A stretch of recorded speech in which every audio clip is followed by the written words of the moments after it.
ಕಾಲಾದ್ಯನವಚ್ಛಿನ್ನಾನಂತ ಚಿನ್ಮಾತ್ರಮೂರ್ತಯೇ ಸ್ವಾನುಭೂತೆ ಕಮಾನಾಯ ನಮಃ ಶಾಂತಾಯ ತೇಜಸ್ಸೆ.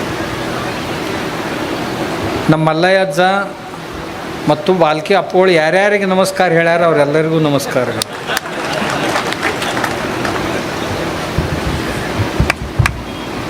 ನಾವು ಸ್ಪೆಷಲ್ ಹೇಳೋ ಅವಶ್ಯಕತೆನೇ ಇಲ್ಲ.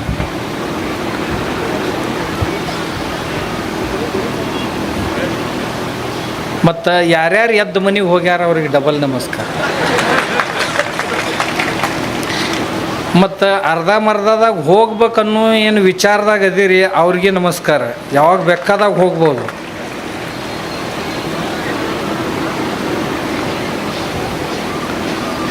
ಹೋಗಿ ಹೊಳ್ಳಿ ಬರ್ಬೇಕಂತಿದ್ರಿ ಅಂದ್ರೆ ಅವ್ರಿಗೆ ನಮಸ್ಕಾರ. ಇರಲಿಲ್ಲ ಅಂದ್ರೆ ಆ ದಂಡಿಗೆ ನಿಂತಾರಲ್ಲ ನಮ್ಮ ಅಣ್ತಮ್ಮರು, ಯಾವಾಗ ಬೇಕಾದಾಗ ಹೋಗ್ತಾರ ಬೇಕಾದಾಗ ಬರ್ತಾರೆ. ಅವ್ರು ಫುಲ್ ಅವು ಬರೋದ ತಡಾಗಿ ಬರ್ತಾವೆ. ಇವು ನಮ್ಮ ಅಣ್ತಮ್ಮರು. ನಮ್ಮ ಅವುಗಳು ನೋಡು 80% ಜಾಗ ಹಿಡ್ಕೊಂಡು ಕೂತಾರೆ. 7ಕ್ಕಿಂತ ಮುಂಚೆ ಮನೆ ಬಿಟ್ಟಾರ ಅವರು. ನನಗೆ ಚಿಂತೆ ಅದ, ಇವಕ್ಕೆ ಯಾವ ಕರ ಒಂದು ಕರ ಚಕ್ರ ಬಂದು ಬೆತ್ತಂದ್ರೆ ನಮ್ಮದೆಲ್ಲ ಆಟ ಬಂದ. ಬೆಳಗಿಂದ ಊಟ ಇಲ್ಲ, ನಿದ್ದಿಲ್ಲ, ನೀರಿಲ್ಲ, ಏನೂ ಇಲ್ಲ. ಯಾಕಂದ್ರೆ ನಮ್ಗೆ ಅಜ್ಜವ್ರು ಹೇಳಿದ್ರು 12:30 ಗಂಟೆಗೆ ನಮ್ಮದು ಮೆರವಣಿಗೆ ಮುಗಿತೈತ್ರಿ ಅಂತ. ನಾ ಪ್ರಸಾದ ಮಾಡಿ ಹೋಗ್ತೇನ್ರಿ ಅಂತಂದೆ. ಅಣ್ಣನ ಓಡ್ಕೋತಾನೆ ಬಂದಪ್ಪ, ನಡ್ರಿ ನಡ್ರಿ ನಡ್ರಿ ಅಂತ ಅಂದ್ರೆ ತಾವು 10ಕ್ಕೆ ಇಲ್ಲಿ ಬಂದಿರಂದಾಗ 9ಕ್ಕೆ ಇಲ್ಲಿ ಬಂದಿರಂದಾಗ 8ಕ್ಕೆ 7ಕ್ಕೆ ಬಿಟ್ಟಿರು ಊರಾಗ. 7ಕ್ಕೆ ನೀವು ಮೆರವಣಿಗೆ ಶುರು ಮಾಡಿರಂದಾಗ ಮನ್ಯಾಗಿಂದ ಯಾವಾಗ ಬಿಟ್ಟಿರಬೇಡ ಅಂತ ನಾ ವಿಚಾರ ಮಾಡಕತ್ತೀನಿ. ಮತ್ತು ಮತ್ತೊಂದು ಏನು ತಲೆಯಾಗ ವಿಚಾರ ಬಂತು ಅಂದ್ರೆ 16 ಸೋಮವಾರ ಮಾಡ್ತೀರಿ, ಶಿವರಾತ್ರಿ ಮಾಡ್ತೀರಿ, ನವರಾತ್ರಿ ಮಾಡ್ತೀರಿ. ಅದ್ರಾಗ ಇದೊಂದು ದಿವಸ ಏನು ಭಾಳ ಕಠಿಣ ಆಕತ್ತೀನಿ. ಇದು ಅದರ ಅಪ್ಪ ಅನ್ನೋದು. ಇಷ್ಟೆಲ್ಲ ವ್ರತ ವೈಕಲ್ಯ ಏಕಾದಶಿ ಅವು ಇವು ಮಾಡು ಮಂದಿ ಐತೆ. ಇವತ್ತೊಂದು ದಿವಸ ಏಕಾದಶಿ ದುಪ್ಪಟ್ಟು ಖಾಸಿ ಹಿಂದಗಡೆ ಈಗಲ್ಲ ಆದೀತು ಅಂತ 108 ದಿವಸ ಹತ್ತರ್ಗಾದವ್ರು ನೀವು ಭಾಳ ಭಾರಿ ಮಂದಿಪ್ಪ. ಭಾರಿ ಮಂದಿ ಅಂತಂದ್ರೆ ಭಾರಿನೇ ಅನ್ಬೇಕು. ಮತ್ತು ನಿರಂತರವಾಗಿ 108 ದಿವಸ ದಾಸೋಹ, ಜ್ಞಾನದಾಸೋಹ, ಅನ್ನದಾಸೋಹ ಮಾಡ್ಕೊತ ಬರೋದು ಬ್ಯಾಸ್ರ ಇಲ್ಲಂದ್ರೆ ಸಾದಾ ಕೆಲಸ ಅಲ್ಲ ಅಂತ ನಿಮ್ಮ ಊರಾಗ ಇಟ್ಟು ದೊಡ್ಡ ದೊಡ್ಡ ಮಂದಿ ಹುಟ್ಟೈತೆ ಕಾಣುತ್ತೆ. ಮತ್ತು ಊರನ್ನು ದೊಡ್ಡದೈತೆ.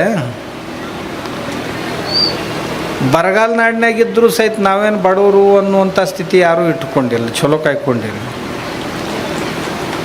ಯಾಕಂದ್ರೆ ಕೊಡದಲ್ಲೇ ನೀರು ಹಾಕಿ ಆಗೋಲ್ದಕ್ಕೆ ದಾಳಿಂಬ ದ್ರಾಕ್ಷಿ ಬಿಡಬಾರ್ದು. ನಿಂಬಿ ಅತರ್ಗಾದ ನಿಂಬಿ ಉಳಿದ ರೈತರು ನಿಮ್ಮಿಂದ ಕಲಿಬೇಕು. ನಮ್ಮ ಯಶವಂತರಾಯ ಗೌಡರು ಚಿಕ್ಕಜಿನವ್ರು ಆಗಲೇ ಹೇಳಿದರು, ನೀರಿಗಿಟ್ಟು ಬಂದೈತಿ, ಬರೋದು ಹರ್ಯಾಗೈತಿ, ಉಳಿದದ್ದು ಬರ್ತೈತಿ. ಯಾಕಂದ್ರೆ ಸಿದ್ದೇಶ್ವರ ಅಪ್ಪಗಳು ರಾಜಕೀಯವಾಗಿ ಎಂದೂ ಒಂದು ಮಾತು ಮಾತಾಡಿದವ್ರಲ್ಲ. ಆದರೆ ಇವ್ರು ಯಾವಾಗ ಭೇಟಿ ಆಕಾರ ಅವಾಗ ನಮ್ಮ ಗೌಡನ ಬೇಕಾದಾಗ ಕೇಳ್ರಿ ನೀವು, ಏನು ನಡೆದೈತಿ ನಿಮ್ಮದು, ಈ ಬಿಜಾಪುರ ಜಿಲ್ಲಾದ ಮಂದಿಗೆ ನೀವು ನೀರು ಕೊಡ್ರಿ, ನಿಮ್ಮನ್ನು ಊರಾಗ ನಿಂದ್ರಿಸ್ತಾರಂತಿದ್ರು. ನೀವೇನು ಕೇಳ್ತೀರ ಅದನ್ನು ಕೊಡ್ತಾರೆ ಅವರು, ಮೊದಲು ಅವ್ರಿಗೆ ನೀರು ಕೊಡ್ರಿ ಅಂತ ಅಪ್ಪಗಳು ಅಂತಿದ್ರು. ಇಷ್ಟ ಅಲ್ರಿ, ವಿಜಾಪುರ ಜಿಲ್ಲೆಯ ಎಲ್ಲ ಪಕ್ಷದ ರಾಜನೀತಿಜ್ಞರನ್ನು ಕರೆಸಿ ಎಷ್ಟೋ ಸಾರಿ ಮೀಟಿಂಗ್ ಮಾಡ್ಯಾರ. ಉದ್ಯೋಗ ಕ್ಷೇತ್ರದಲ್ಲಿ ನೀವು ಏನು ಮಾಡ್ಬೋದು, ಶೈಕ್ಷಣಿಕ ಕ್ಷೇತ್ರದಲ್ಲಿ ಏನು ಮಾಡ್ಬೋದು, ಸಾಂಸ್ಕೃತಿಕ ಕ್ಷೇತ್ರದಲ್ಲಿ ಏನು ಮಾಡ್ಬೋದು, ಕೃಷಿ ಕ್ಷೇತ್ರದಲ್ಲಿ ಏನು ಮಾಡ್ಬೋದು, ನೀರಾವರಿಯೊಳಗೆ ಏನು ಮಾಡ್ಬೋದು, ಇವ್ರ ಮ್ಯಾಗ ಚಿಂತನ ಮಂಥನ ಮಾಡಿಸ್ಯಾರ. ಇನ್ನೊಂದು ಮಾತು ನಿಮಗೆ ಭಾಳ ಮಂದಿಗೆ ಗೊತ್ತಾಯ್ತೋ ಇಲ್ಲೋ ಗೊತ್ತಿಲ್ಲ. ಈ ಆಲ್ಮಟ್ಟಿ ಡ್ಯಾಮು ಲಾಲ್ ಬಹದ್ದೂರ್ ಶಾಸ್ತ್ರಿಯವರು ಅಡಿಗಲ್ಲಿಟ್ಟಿದ್ರು. 30-35 ವರ್ಷ ಆದರೂ ಒಟ್ಟು ಮುಗಿಯಾಕ ತಯಾರಿರಲಿಲ್ಲ. ನೀಲಗುಂದ ಸ್ವಾಮಿ ಬುದ್ಧಿಯವ್ರ ಹತ್ರ ಬಂದರು. ಅಪ್ಪರ ಏನು ಮಾಡ್ಬೇಕ್ರಿ ಇದು ಮುಗಿಯವಲ್ದು. ಬುದ್ಧಿಯವ್ರ ಮುಂದನ ನಿರ್ಣಯ ಆಯ್ತು, ಅವ್ರ ಜಿಲ್ಲಾ ತುಂಬಾನು ಪದಯಾತ್ರೆ ಮಾಡ್ಬೇಕಂತ ಬುದ್ಧಿಯವರ ಪ್ರೇರಣೆ ಕೊಟ್ಟರವ್ರು. ಜಿಲ್ಲಾ ತುಂಬ ಪಾದಯಾತ್ರೆ ಮಾಡಿರಿ, ಜಾಗೃತಿ ಮಾಡಿರಿ. ಮಾಡ್ಯಾರ. ಮುಂದೆ ಏನು ಮಾಡ್ಬೇಕ್ರಿ, ನಾವು ಉಪವಾಸ ಕುಂದಿರ್ಬೇಕಂತ ಮಾಡೀವಿ ಅಂದ್ರೆ ಬುದ್ಧಿಯವ್ರಂದರು ಕುಂತ್ರಿ ಅಂದ್ರೆ ಏಳಂಗಿದ್ರಂದ್ರೆ ಕುಂದ್ರಾಕೆ ಹೋಗ್ಬೇಡ್ರಿ ಅಂತಂದರು. ನಾನು ಭಾಳ ಸಣ್ಣವಿದ್ದೆ ಅವಾಗ, 22-23 ವರ್ಷ ವಯಸ್ಸಿತ್ತು ನಂದವಾಗ. ಅದೇ ಮಟ್ಟಕ್ಕಾಗಿದ್ದು ನಾನು. ಬುದ್ಧಿಯವ್ರ ಹತ್ರ ಓದಾಕಿದ್ದೀವಿ. ಎದ್ದು ಹೋಗೋರು ಇದ್ರೆ ಅಂದ್ರೆ ಕುಂದ್ರಾಕೆ ಹೋಗ್ಬೇಡ್ರಿ ಅಂತಂದರು. ಆಯ್ತು ರೀ ಬುದ್ಧಿ ಅಂದ್ರು. ಗಾಂಧಿ ಚೌಕ್ನಾಗ ಉಪವಾಸ ಸತ್ಯಾಗ್ರಹ ಕೂಡ್ಬೇಕಂತ ನಿರ್ಣಯ ಆಯ್ತು. ಆದ ಕೂಡಲೇ ನಮ್ಮನ್ನೆಲ್ಲ ಬುದ್ಧಿಯವರು, ನಮಗೇನೂ ತಿಳಿತಿದ್ದಿಲ್ಲ ಅದ್ರ ಅಂದು, ಹೋಗ್ರಿ ಎಲ್ಲರೂ ಹೋಗ್ರಿ, ಅಲ್ಲಿ ಕುಂದ್ರು ಹೋಗ್ರಿ ಅಂದರು. ಹೋಗ್ರಿ ಅನ್ನೋಣ ಬಂದು ಕೂತೀವ್ರಪ್ಪ. ಎದಕ್ಕೆ ಕುಂದ್ರದು ಏನು ಕುಂದ್ರದು ಅಲ್ಲಿ ಬಂದಿಂದ ಗೊತ್ತಾಯ್ತು ಭಾಳ.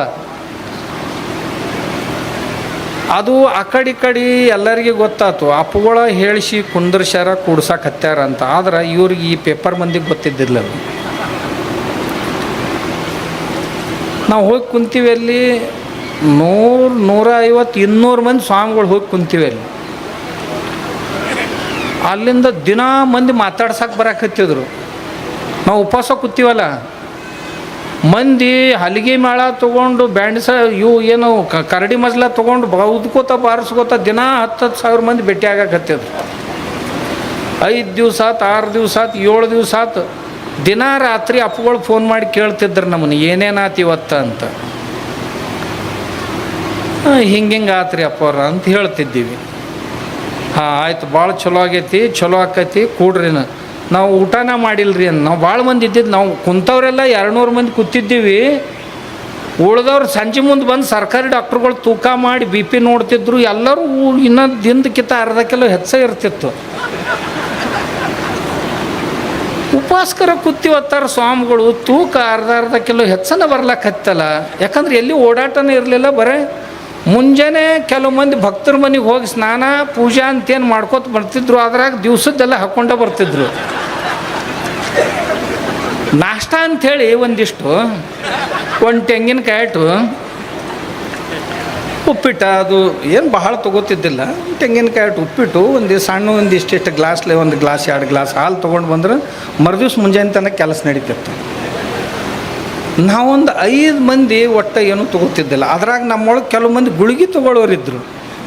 ಮತ್ತು ಬರ್ಯಾಕೆ ಹೋಗ್ಬೇಡ್ರ, ಎಲ್ಲಿನ ಸುಮ್ಮನೆ ಹೇಳಾಕತ್ತೇನೆ ನಿಮ್ಗೆ. ಅವು ಎಲ್ಲೆಲ್ಲಿಂದ ವಿಟಾಮಿನ್ ಗುಳಿಗೆ ತಂದಿದ್ರು, ಅವನು ತೊಗೊಳ್ಳೋರಿದ್ರು. ನಾವೊಂದು 4-5 ಮಂದಿ ಒಟ್ಟು ಏನೂ ತೊಗೋತಿದ್ದಿಲ್ಲ. ಅವ್ರು ಏನಂದ್ರೆ ನನಗೆ, ಇವರೇ ಒಂದು 4-5 ಮಂದಿ ಯಾಕೆ ಸ್ವರ್ಗಕ್ಕೆ ಹತ್ಯಾರ ಹಿಂಗೆ ಅನ್ಕೋತ್ರಿ. ನಮ್ಮ BP ಹೆಚ್ಚು ಕಡಿಮೆ ಆಗಕ್ಕೆ ಹತ್ತಿದ್ದು. ಮತ್ತು ಸಂಜೆ ಮುಂದೆ ಯಾವಾಗ ಫೋನ್ ಮಾಡಿದ ಕೂಡಲೇ ಏನ್ಯಾಕೆ ಆಗೋಲ್ದಕ್ಕೆ ನೀವು ಹೇಳಕ್ಕೆ ಹೋಗ್ಬೇಡ್ರಿ. ಇವ್ರದ್ದೊಂದು ನಮ್ಗೆ ಅಪ್ಪುಗಳದೊಂದು. 9ನೇ ದಿವ್ಸಕ್ಕೆ ಬಂತು. ಯಾರ ತಲೆಯಾಗ ದುರ್ಬುದ್ಧಿ ಹುಡ್ತೋ ಏನೋ, ಮುಖ್ಯಮಂತ್ರಿ ಶವಯಾತ್ರೆ ತೆಗೀನಂತ ತಿಳ್ಕೊಂಡು ಹೋದ್ರಪ್ಪ ದುಷ್ಟರು. ಏನು ಮಾಡೋದು? ಹಿಂಗೆ ಹೋಗಿ ತಿರುಗಾಡಿ ಸಿದ್ದೇಶ್ವರ ಗುಡಿಗೆ ಹೊಳ್ಳಿ ಬಂದರು. ನಾ ಅಲ್ಲೇ ಸ್ಟೇಜಿನ ಮ್ಯಾಗ ನಿಂತಿದ್ದೀವಿ. ನಮ್ಮ ಮಗ್ಲ DC ಅವರು ಇದ್ದರು, ಇವರು SP ಅವರು ಇದ್ದರು, DYSP ಇದ್ದರು, ಪೊಲೀಸರು ಇದ್ದರು, ಎಲ್ಲರೂ ಇದ್ದರು. ಕೆಲವು ಮಂದಿ ಪೊಲೀಸರು ಪಟ ಬ್ಯಾಂಡೇಜ್ ಕಟ್ಕೊಳಕ್ಕೆ ಶುರು ಮಾಡಿದರು. ಯಾರು ಕಾಲಿಗೆ ಕಟ್ಕೋತಿದ್ರು, ಯಾರು ತಲೆಗೆ. ಅಲ್ಲಿ ಏನೂ ಆಗಿಲ್ಲ, ಇವ್ರು ಯಾಕೆ ಕಟ್ಕೊಳಕ್ಕೆ ಹತ್ತಾರ ಅಂತ ನಾ ಅನ್ನಕ್ಕೆ ಹತ್ತಿದ್ದೆ. ನಮಗೇನು ತಿಳಿದಲ್ಲ ಬಿಡ್ರಿ, ಸುಮ್ಮ ಕುಂದ್ರಿ ಅಂದರು. ಅಂದ ಕೂಡಲೇ ದಡಗ್ಗನೆ ಎಲ್ಲಿಂದನೋ 1-2 ಕಲ್ಲು ಬಂದೂರಿಪ್ಪ. ಬೆದ್ದು ಕೂಡಲೇ ಲಾಠಿ ಚಾರ್ಜ್ ಅಂದ್ಬಿಟ್ರು. ಹಾಕ್ಯಾಕೊಂಡು ಬಡ್ಯಾಕೆ ಶುರು ಮಾಡಿ 10 ನಿಮಿಷನಾಗ ರೀ ನಿಮ್ಗೆ ಹೇಳ್ತೀನಿ, ಅಲ್ಲಿ ಒಂದು 50,000 ಮಂದಿ ಇತ್ತು. ಎಲ್ಲ ಖಲಾಸ್ ಕಳಿಸ್ಬಿಟ್ರು. ಸ್ವಾಮಿಗಳನ್ನ ಮುಂದೆ ತಂದು ವ್ಯಾನ್ಗಳು ಹಚ್ಚಿದ್ರು. ಸ್ವಾಮಿಗಳನ್ನ ಹಿಂದೆ ಕುಂದರ್ ನಿಮ್ಮ ಮಠದಾಗ ಒಯ್ದು ಬಿಟ್ಟು ಬರ್ತೀವಿ ಅಂದರು. ಇರಲಿಲ್ಲ ಅಂದ್ರೆ ನೀವು ನೋಡಿ ಒಳಗೆ ಜೈಲ್ನಾಗ ಹಾಕ್ತೀವಿ ನೋಡು ಅನ್ನೋಣ. ನಮ್ಮ ಮಂದಿ ಭಾಳ ಮಂದಿ ಮಠದಾಗ ಬಿಟ್ಟು ಬರ್ತೀವಿ, ಹೋಗ್ತೀವಿ ಹೋಗೇ ಬಿಡ್ತು. ನಾವೊಂದು ಮಾಡ್ರು ಒಂದು 4-5 ಮಂದಿ. ನಮ್ಗೆ ಯಾಕಂದ್ರೆ ನಮ್ಮ ಹೈಕಮಾಂಡ್ ಆದೇಶ ಬರ್ತಾನೆ, ಹೇಳಕ್ಕೆ ಬರೋಂಗಿಲ್ಲಲ್ಲ. ನೀ ಎಲ್ಲಿ ಬೇಕಾದಲ್ಲಿ ಒಯ್ದು ಹಾಕ್ರೆ ನಾವು ಹೇಳೋದಿಲ್ಲ ತಂದೀವಿ. ಹಿಂದೆ ಮುಂದೆ ಈ ವ್ಯಾನ್ಗಳು ನಿಂದ್ರಿಸಿ ನಮಗೆ ಯಾರೂ ಕಾಣಬಾರ್ದು, ಮಂದಿಗೆ ಯಾರು ನಾವು ಕಾಣಬಾರ್ದು. ಹಂಗೆ ಮಾಡಿದ್ರಪ್ಪ. ಇವರೆಲ್ಲ ಬಂದೋಬಸ್ತ್ ಮಾಡಿದ್ರು. ಪೊಲೀಸ್ ಈ ಕಡೆ ಏನದಾರಲ್ಲ ಅವರು ಬಂದೋಬಸ್ತ್ ಮಾಡಿ. ಇವರಲ್ಪ ಇವರು ಪೂರ್ವಜರು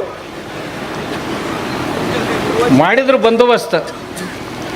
ಮಾಡಿದ ಕೂಡಲೇ ರಾತ್ರೆಲ್ಲ ನಾವು 4-5 ಮಂದಿ ಯಾರೂ ಇರಲಿಲ್ಲ. ಅವನು ನೀಲ್ಗುಂದ ಸ್ವಾಮಿ ಅವರು ಸಹಿತ ಎಲ್ಲೋ ಹೋದರು, ಹೋಗಿ ಬಂದರು ಅವರು. ಬಂಗಾರಪ್ಪನವ್ರು ಚೀಫ್ ಮಿನಿಸ್ಟರ್ ಇದ್ದರು. ಅಧಿವೇಶನ ನಡೆದಿತ್ತು. ಏನು ಮಾಡಿದರು, 5 ಮಂದಿ ಹೇಳಲ್ರಿ ಅಂತ ತಿಳ್ಕೊಂಡು ಅವ್ರು ರಿಪೋರ್ಟ್ ಮಾಡಿದರು. ಅವ್ರಿಗೇನು ಗೊತ್ತು ಅವ್ರು ಸ್ಕ್ರೂ ಟೈಟ್ ಎಲ್ಲಿಂದ ಆಗ್ಯಾವು, ಯಾರು ಟೈಟ್ ಮಾಡ್ಯಾರ, ಯಾರು ಯಾವಾಗ ಬಿಸ್ತಾರೆ, ಅವ್ರು ಬಿಚ್ಚುತನ ಇವು ಹೇಳೋದಿಲ್ಲಲ್ಲ. ಕಡೆಗೆ ಆ ಕಡೆಯಿಂದ ಮೆಸೇಜ್ ಬಂತು, ಅವ್ರನ್ನ ಮಾತುಕತೆಗೆ ಬೆಂಗಳೂರಿಗೆ ಕರ್ಕೊಂಡು ಬರ್ರಿ ಅತ್ತ. ಮಾಡ್ರಿ ಹೋಗು ನಂದೀವಿ ನಾವು 4-5 ಮಂದಿ ಸ್ವಾಮಿಗಳು, ನೀಲ್ಗುಂದ ಸ್ವಾಮಿಗಳು, ನಾನು, ನಮ್ಮ ಸಂಗಮ ದೇವರು, 3 ನಮ್ಮ ಮನಗುಳಿ ಯರ್ನಾಳ ದಯಾನಂದ ಸ್ವಾಮಿಗಳು, ಅವರೊಬ್ಬರು, ಇನ್ನೊಬ್ಬರು ನಮ್ಮ ಬಾಬಲೇಶ್ವರ ಸ್ವಾಮಿಗಳು ಯಾರೋ ಇದ್ದರು. ಒಂದು 5-6 ಮಂದಿ ಹಾದಿವಿ. ಹೋಗಿ ವಿಧಾನಸೌಧದೊಳಗೆ ಬಂಗಾರಪ್ಪನವ್ರ ಜೊತೆ ಮಾತುಕತೆ ಶುರುವಾತು. ನಮ್ಮದು ಒಂದೇ ಡಿಮಾಂಡ್ ಇತ್ತು, ನಮಗೆ ಕಲಿಸಿದ್ರೆ ಅದನ್ನ ಗ್ಯಾಮನ್ ಇಂಡಿಯಾಗೆ ಕೆಲಸ ಕೊಡುತ್ತಾನೆ ಹೇಳಂಗಿಲ್ಲನ್ರಿ ನೀವು. ಅವ್ರಿಗೊಂದು ವೇಳೆ ಮಾತು ಕೊಟ್ರಿ ಅಂತಂದ್ರೆ ಅವ್ರ ಕೈಲೇ ರೊಕ್ಕ ಹಾಕಿ ಆಗೋಲ್ದಾಗ ಕಟ್ಟಿ ಹಿಂದಗಡೆ ವಸೂಲು ಮಾಡ್ತಾರೆ, ಡ್ಯಾಮ್ ಪೂರ ಆಕೈತಿ ಅಂತ ಹೇಳಿದ್ರು. ನಮಗೆ ಬುದ್ಧಿಯವರೇ ಹೇಳಿದ್ರು, ಅವ್ರಿಗೆ ಯಾರು ಹೇಳಿದ್ರು ಗೊತ್ತಿಲ್ಲ. ನೀವು ಇಷ್ಟ ಅನ್ನೋದು ಯಾರು ಏನು ಕೇಳಿದ್ರು ಅತ್ತ.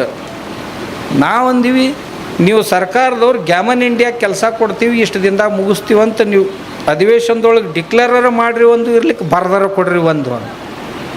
ನಾವು ಈಗಿಂದ ಈಗ ಡಿಕ್ಲೇರ್ ಮಾಡ್ತೀವಿ ಅಂತ ಹೋಗಿ ಅಧಿವೇಶನದಾಗ ಡಿಕ್ಲೇರ್ ಮಾಡಿದ್ರು, ನಾವು ಮನೆಗೆ ಬಂದು ಊಟ ಮಾಡಿದ್ದೀವಿ. ನಾ ಯಾಕೆ ಮಾತು ಇಷ್ಟು ವರ್ಷದ ನಂತರ ಹೇಳಾಕತ್ತೀನಿ ಅಂದ್ರೆ, ಇದಕ್ಕೆ ಯಾರು ಪ್ರೇರಣೆ ಇತ್ತಂತಂದ್ರೆ ಅಪ್ಪುಗಳ ಪ್ರೇರಣೆ ಇತ್ತು.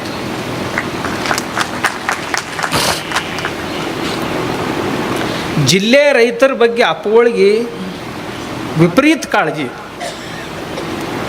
ಈ ಬಿಜಾಪುರ ಮಂದಿ ಬರಗಾಲದಾಗ ಪ್ರೈಮ್ ಮಿನಿಸ್ಟ್ರನ್ನ ಬಂಗಾರಲ್ಲ ತೂಕ ಮಾಡಿ ಕಳಿಸ್ಯಾರ, ಆದರೆ ಇವ್ರ ತೂಕನ ಯಾರಿಗೆ ಗೊತ್ತಾಗೋಲ್ದಲ್ಲ ಅಂತ ಅಪ್ಪುಗಳು 10 ಸಾರಿ ಅಂದ್ರೆ ನಮ್ಗೆ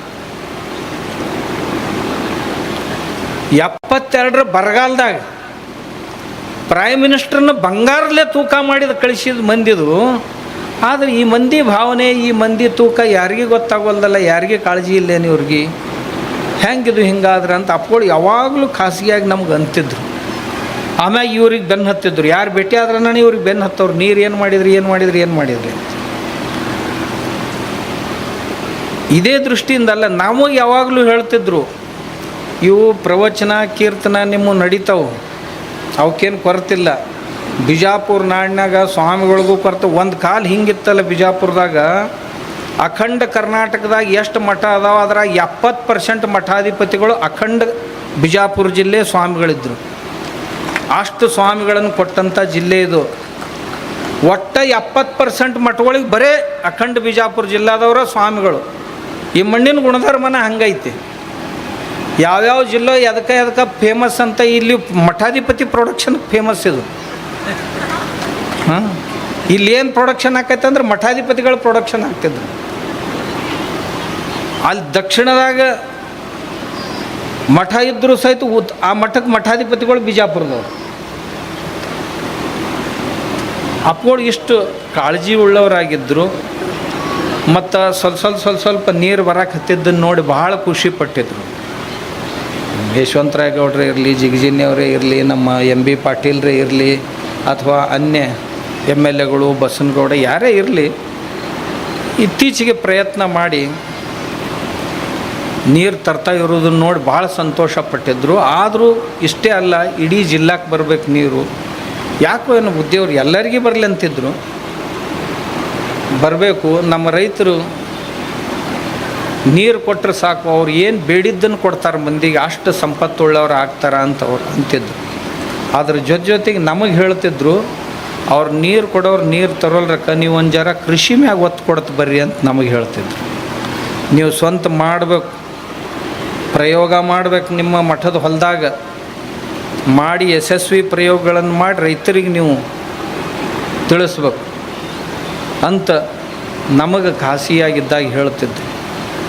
ಆದ್ರೆ ಸಿದ್ದೇಶ್ವರ ಅಪ್ಪುಗಳ ಇವನ್ನೆಲ್ಲ ಮಾಡಿಸ್ತಾರ ಅಂತ ಯಾರಿಗೆ ಗೊತ್ತಿಲ್ಲ, ಮಾಡಿಸ್ತಿದ್ರು ಅಂತ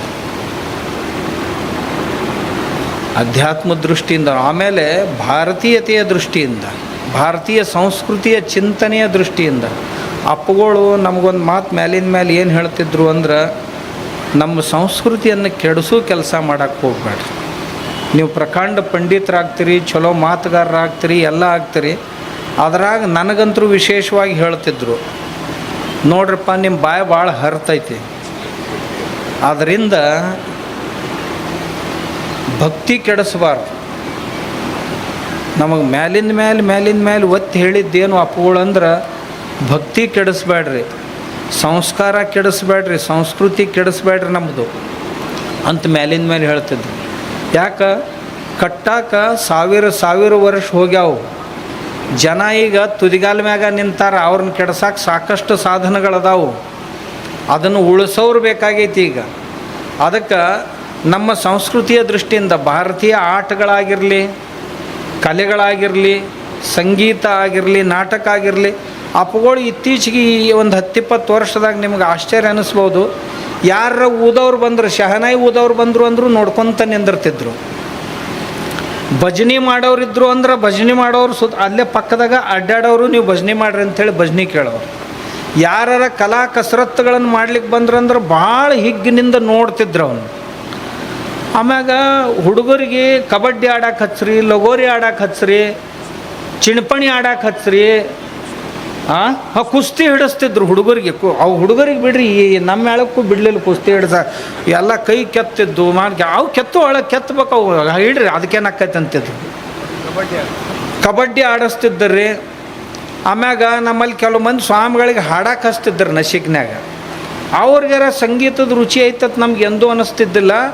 ಅವ್ರು ಹಾಸಿಗೆ ಮ್ಯಾಗ ಇರ್ತಿದ್ರು. ಇವ್ರು ಹಾಡು ಹೊತ್ನ್ಯಾಗ ಲಯ ತಪ್ಪಿದ್ರು, ಸ್ವರ ತಪ್ಪಿದ್ರು ಅಂದ್ರೆ ಹಿಂಗೆ ಟಪ್ ಅಂತ ಬಡಿಯೋರು, ಮತ್ತು ಹೊಳ್ಳಿ ಹಾಡಿಸೋದು. ಎಲ್ಲಿ ತನ ರಾಗದಾಗ ಸ್ವರದಾಗ ಇವ್ರು ನೆಟ್ಟಗಾಗೋದಿಲ್ಲ ಅಲ್ಲಿ ತನ ಮುಂದಕ್ಕೆ ಬಿಡ್ತಿದ್ದಿಲ್ಲ. ಆದ್ರೆ ಮಂದಿಗೆ ಗೊತ್ತಾಯಿಲ್ಲ ಸಿದ್ದೇಶ್ವರ ಅಪ್ಪಗಳಿಗೆ ಸಂಗೀತದ ಜ್ಞಾನ ಇಷ್ಟ ಐತಿ ಅಂತ. ನಾಂದ್ಯ ಬುದ್ಧಿ ನಾನು ಒಪ್ಪ ಉದ್ದಟ ಅವ್ರಿಗೆ ವಿರುದ್ಧ ಮಾತಾಡೋ, ಇವರೆಲ್ಲ ಹೂನ್ರಿ ಅನ್ನೋ ಮೇಳನ ನಾನು ಒಬ್ಬ ಇದರ ಬದರ ಮಾತಾಡೋದು, ಜಗಳ ತೆಗೆದು. ಯಾಕಂದ್ರೆ ನನ್ನ ಮ್ಯಾಗ ವಿಶೇಷ ಪ್ರೀತಿ ಇತ್ತು. ಅವು ಸಲಿಗೆ ಅಂಥೇಳಿ ಭಾಳ ಕೊಡ್ತಿದ್ರು. ಸಲಿಗೆ ಕೊಟ್ಟು ನಾ ಲಳಿಗೆ ಮೂಸ್ ನೋಡ್ತಿತ್ತಲ್ಲ, ಹಂಗೆ ನಾ ಯಾವಾಗಾರ ಮಾಡ್ತಿದ್ದೆ. ಅಣ್ಣ ಬುದ್ಧಿಯವ್ರು ನಿಮ್ಗೆ ಯಾವಾಗ ಇದ್ರಾಗ ಇಚ್ಛೆ ಇದ್ದಿದ್ದಿಲ್ಲ, ಈಗ ಯಾಕೆ ಇವೆಲ್ಲ ನಿಂತು ನೋಡಕ್ಕೆ ಹತ್ತೀರಿ ಮಾಡಕ್ಕೆ ಹತ್ತೀರಿ, ನೀವು ನೋಡ್ರಿ ನಾವೆಲ್ಲ ಅವ್ರನ್ನ ಬಗೆಹರಿಸಿ ಬರ್ತೀವಿ ಅಂತಿದ್ದೀವಿ. ನಾವು ಊದವ್ರನ್ನ ಬಾರಿಸೋರ್ನ ಸುಮ್ ಕೂಡತ್ತಿದ್ವಿ. ಹೋಗಿಂದ ಮತ್ತೆ ಕೇಳ್ತಿದ್ದೆ, ಇದು ಯಾವಾಗಿಂದ ರುಚಿ ಹುಟ್ಟೆ.